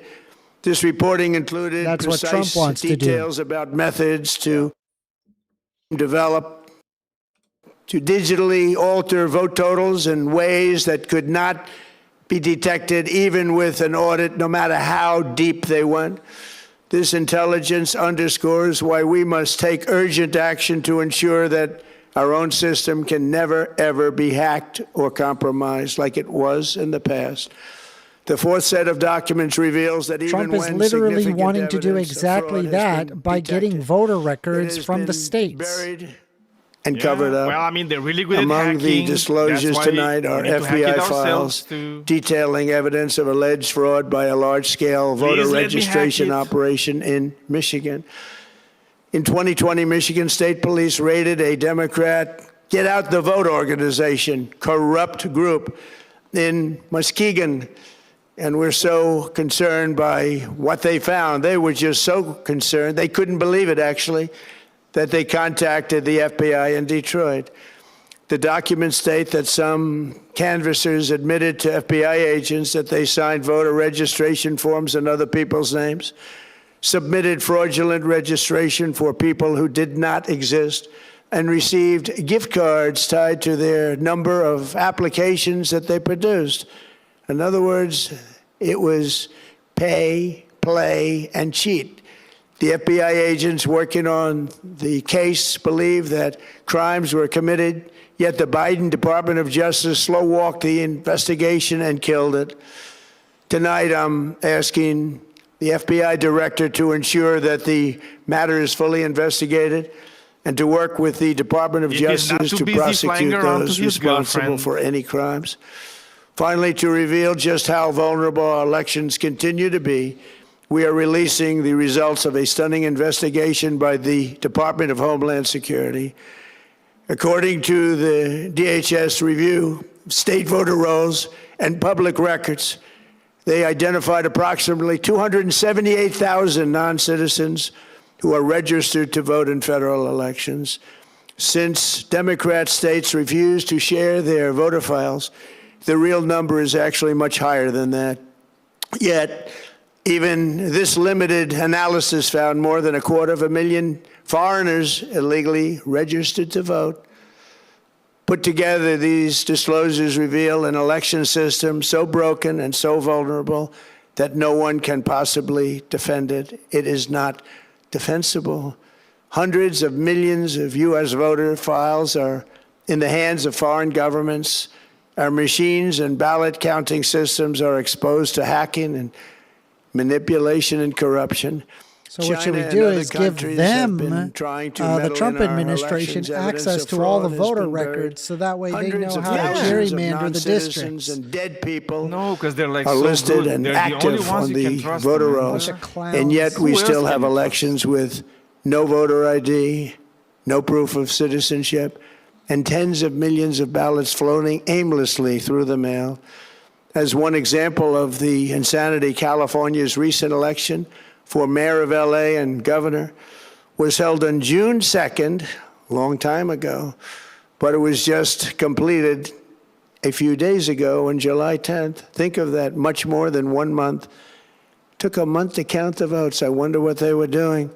This is worse than any third world country. There's no third world country that has elections like we have. In a rare move, NBC and ABC fake news have both said your that they wish would not might cover this actually get speech. They knew granted what if it was the about Republicans get what they because want. of the fact that they don't like the topic, because they know how corrupt our system is and they don't want to reveal it. Not yet. They and others in the media are part of a plot. They want to continue this fraud for whatever reason. They want to keep it going. They want to protect the radical left. They can't have a great country, and that's true. You can't have a great country without free and fair elections. Fraud like this should mean a revocation of their licenses. They use our public multi-billion-dollar in value airways for absolutely no money. They pay nothing. All we want is honesty in our elections and honesty in reporting. They pay nothing for multi-billion-dollar assets.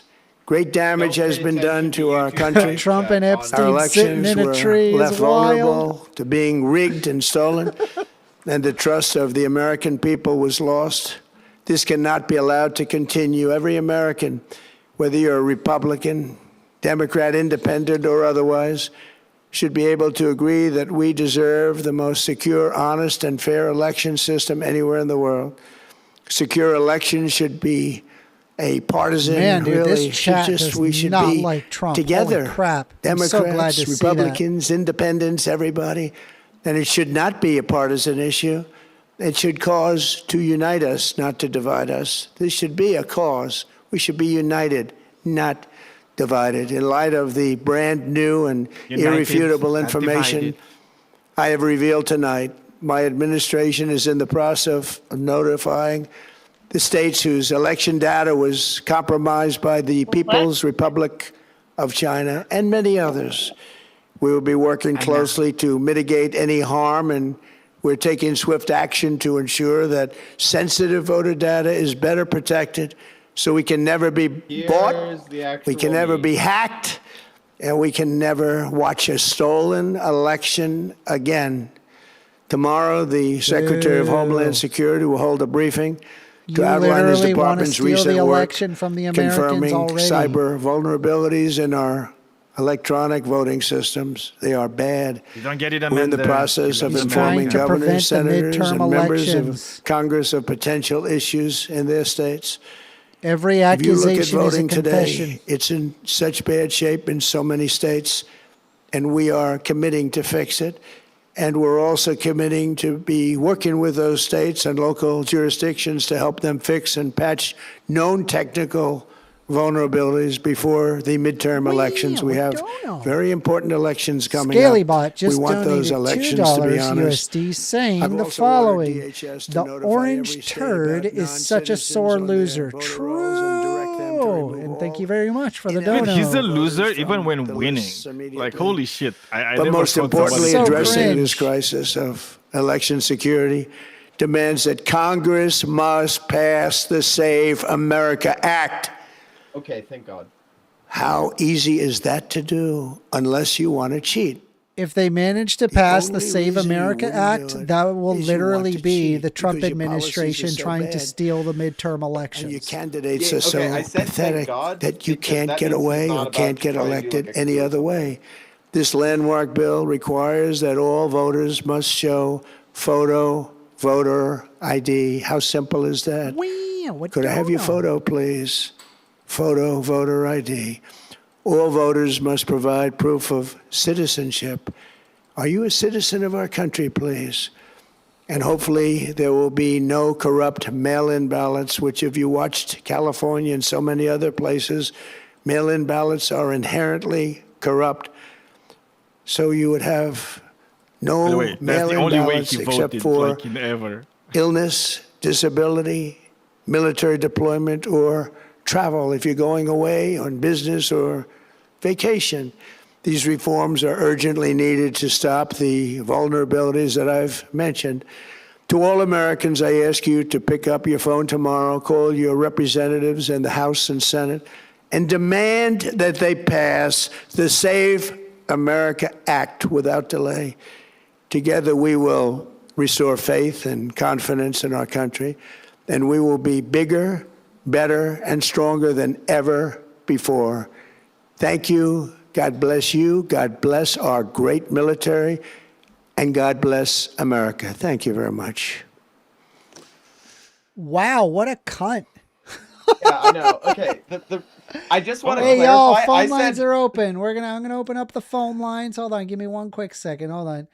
And for those that are not aware, hold on. Let me turn off my do not disturb. Set myself as active. Okay, so we are taking calls. Phone number is 202-998-5218. I hope you guys did enjoy that.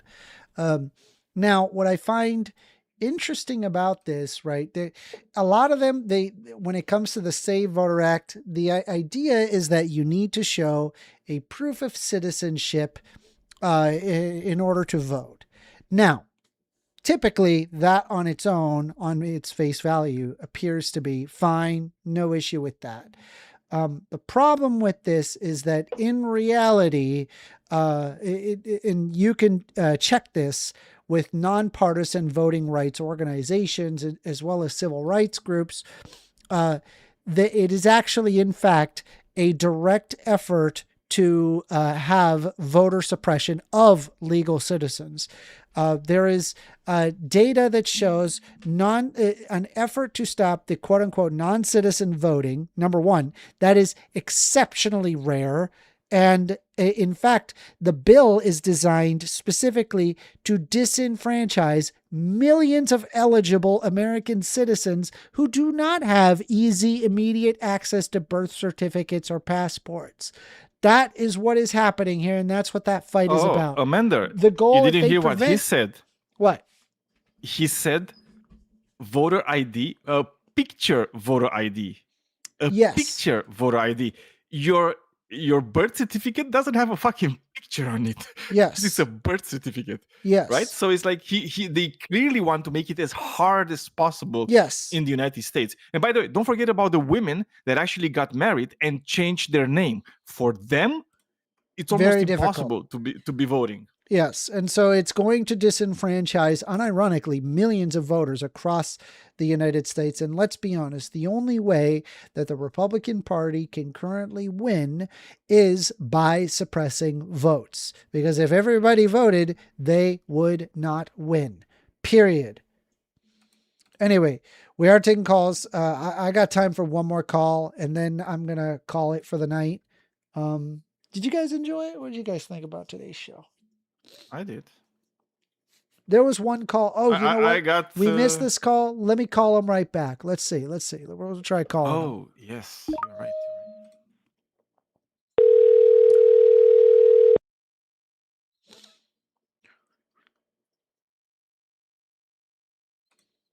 Hey there. You are on the line with First Amender. Good. Hey. Can I get your name? Jonathan. Jonathan. What would you like to talk about, Jonathan? The world is flat. I think the government gonna release that soon. You think the world is flat? Are you serious? He's trolling. Yes. Why do you think I kid? Because it's I walk. Say again? Because it's stupid. I'm not stupid. I'm smart guy. I didn't say you were stupid. I'm saying it is stupid. You don't actually believe that. Come on now. No, I walk down the street. No curve. Really? I put water on the ground. And no flow. No full? No flow. No flow? Yes. All right. Well, I'm going to take this call from Rob. It's nice talking to you. Yeah. Hey, Rob, how you doing? Hey, what up? First, what did you think about the show today? Yeah, what did you think about Awol's performance today? I didn't hear all of it, but I felt like he was extremely wrong, and you guys were extremely wrong with different issues. Okay. Different things. First, like especially when well, what did you want to talk about? Let's go over that. Okay, there you go. You're exactly right as far as on the voting thing, because that's all it does. And I think that ever since Obama won the second election, they've come back. I mean, after the second one, they've come back, and everything they've done since then is about getting fewer voters out there, making it more difficult to vote. And when people say, "Oh, well, you're being disingenuous when you're saying that these people should be voting, but you're saying that these people can't get an ID," but if you look at what happened in Alabama following Obama's win, they went and then they removed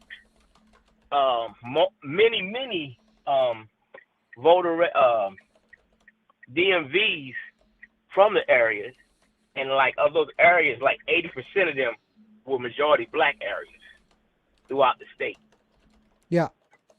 So making it more difficult for people to have access to have their ID, picture ID, where they can vote and everything like that, and move with it without, 50 miles, just to go to get there. I mean, they're making it more difficult in what they're doing now. So the proof is in that pudding, and it's always been that way. The conservative bag of dirty tricks is what they always do. Even in my state, we've experienced it being harder. I needed to change my voter registration because it shows that I'm a libertarian currently, but I needed to change my registration in order to vote in the primaries. And so I changed my voter registration to Democrat. However, Ron DeSantis decided a good idea to pass a law that forces me to actually have to mail in my voter request change. I cannot do it online. Whereas in the past, it was very typical that you could just do this online. And most states have it where you could just do it online. And it's very quick. Was a good way. Wasn't I thought the U.S. mail service wasn't a reliable way to deal with voting issues. Well, yeah, I mean, again, they want us. It's like, no, in order to change your voter registration status, there is no website to do it. There's a mailing address and a form that you got to print out. And I had to I don't have a printer in my house. Printers suck. I hate printers. Right. And now I got to go out and find, it's like a whole freaking thing. It took me like an hour and a half to get this whole damn thing done. It's such a pain. And I'm like, why? This could have been done in an email. This could have been done in a simple web form. Why does it require, in order to change my voter registration status, in order to vote in the primaries, why does it require all this? It's ridiculous. The fewer people that vote, the better their odds, because we know factually that more people would not be aligned with the party that in consecutive budgets did a budget that benefited the top 10% of the country financially, and then went 10 times that and benefited the top 1%. Yeah. So that is, that's 90% of people at the higher end, because it was 1%. Then, like I said, he then went down to 1%, and then so now we know those are the people, and that's the Republican administration. So they know, because remember, before, Trump was champion vote by mail. Once he realized that Biden dusted his ass on voting by ballot, mail-in voting, he's against it now. Because before, he was championing it. Once he saw that, oh, snap, the Dems are winning in that, I'm against that shit now. Exactly. And The so whole happy. point of it is to suppress Democrats from being able to vote, and in order to get Republicans, because let's be honest, I don't believe that currently, as of right now, the Republican Party is actually a serious party that actually wants to make change. It's all culture war garbage. It doesn't actually have a basis like in a framework that functions, that actually does something for the voters. Ultimately, what Republicans do is that they feed the general population the culture war topics to get the general population. But really what the Republican establishment is for is actually giving more money to tech billionaires, more money, less regulation towards oil barons, less worker rights, less voter representation. This is all designed in such a way where they can appeal to that to what they want us to be is wealthy serfs. They want us to be wealthy serfs. They want to go back to the days of the old barons and have control of the populace, because never in human history has it been about the wealthy having more control, and it's been good for That's people. why I say it's not a serious party. It doesn't actually have They just want control viable and policy. to limit people and to make, like you said, the cultural wars and split people in half and divide them, because that's all they're about now. Because we actually sat here and listened to Trump state for over 2 administrations to talk about a damn healthcare plan. Yeah. I mean, realistically, but see, people are so dug in now, they just ignore that. I mean, like, how is making, and people now are there so like, oh, well, I have a lot of conversation on my thread, and it's people are actually saying, well, I think healthcare is a choice. You should pay for it. Like, it's good that you say that because you have yours. Yeah. Just because, I and agree. they're so anti-socialism. But one of them, I mean, you work for the city and it's for the city/state because you're a fire person. You're a firefighter.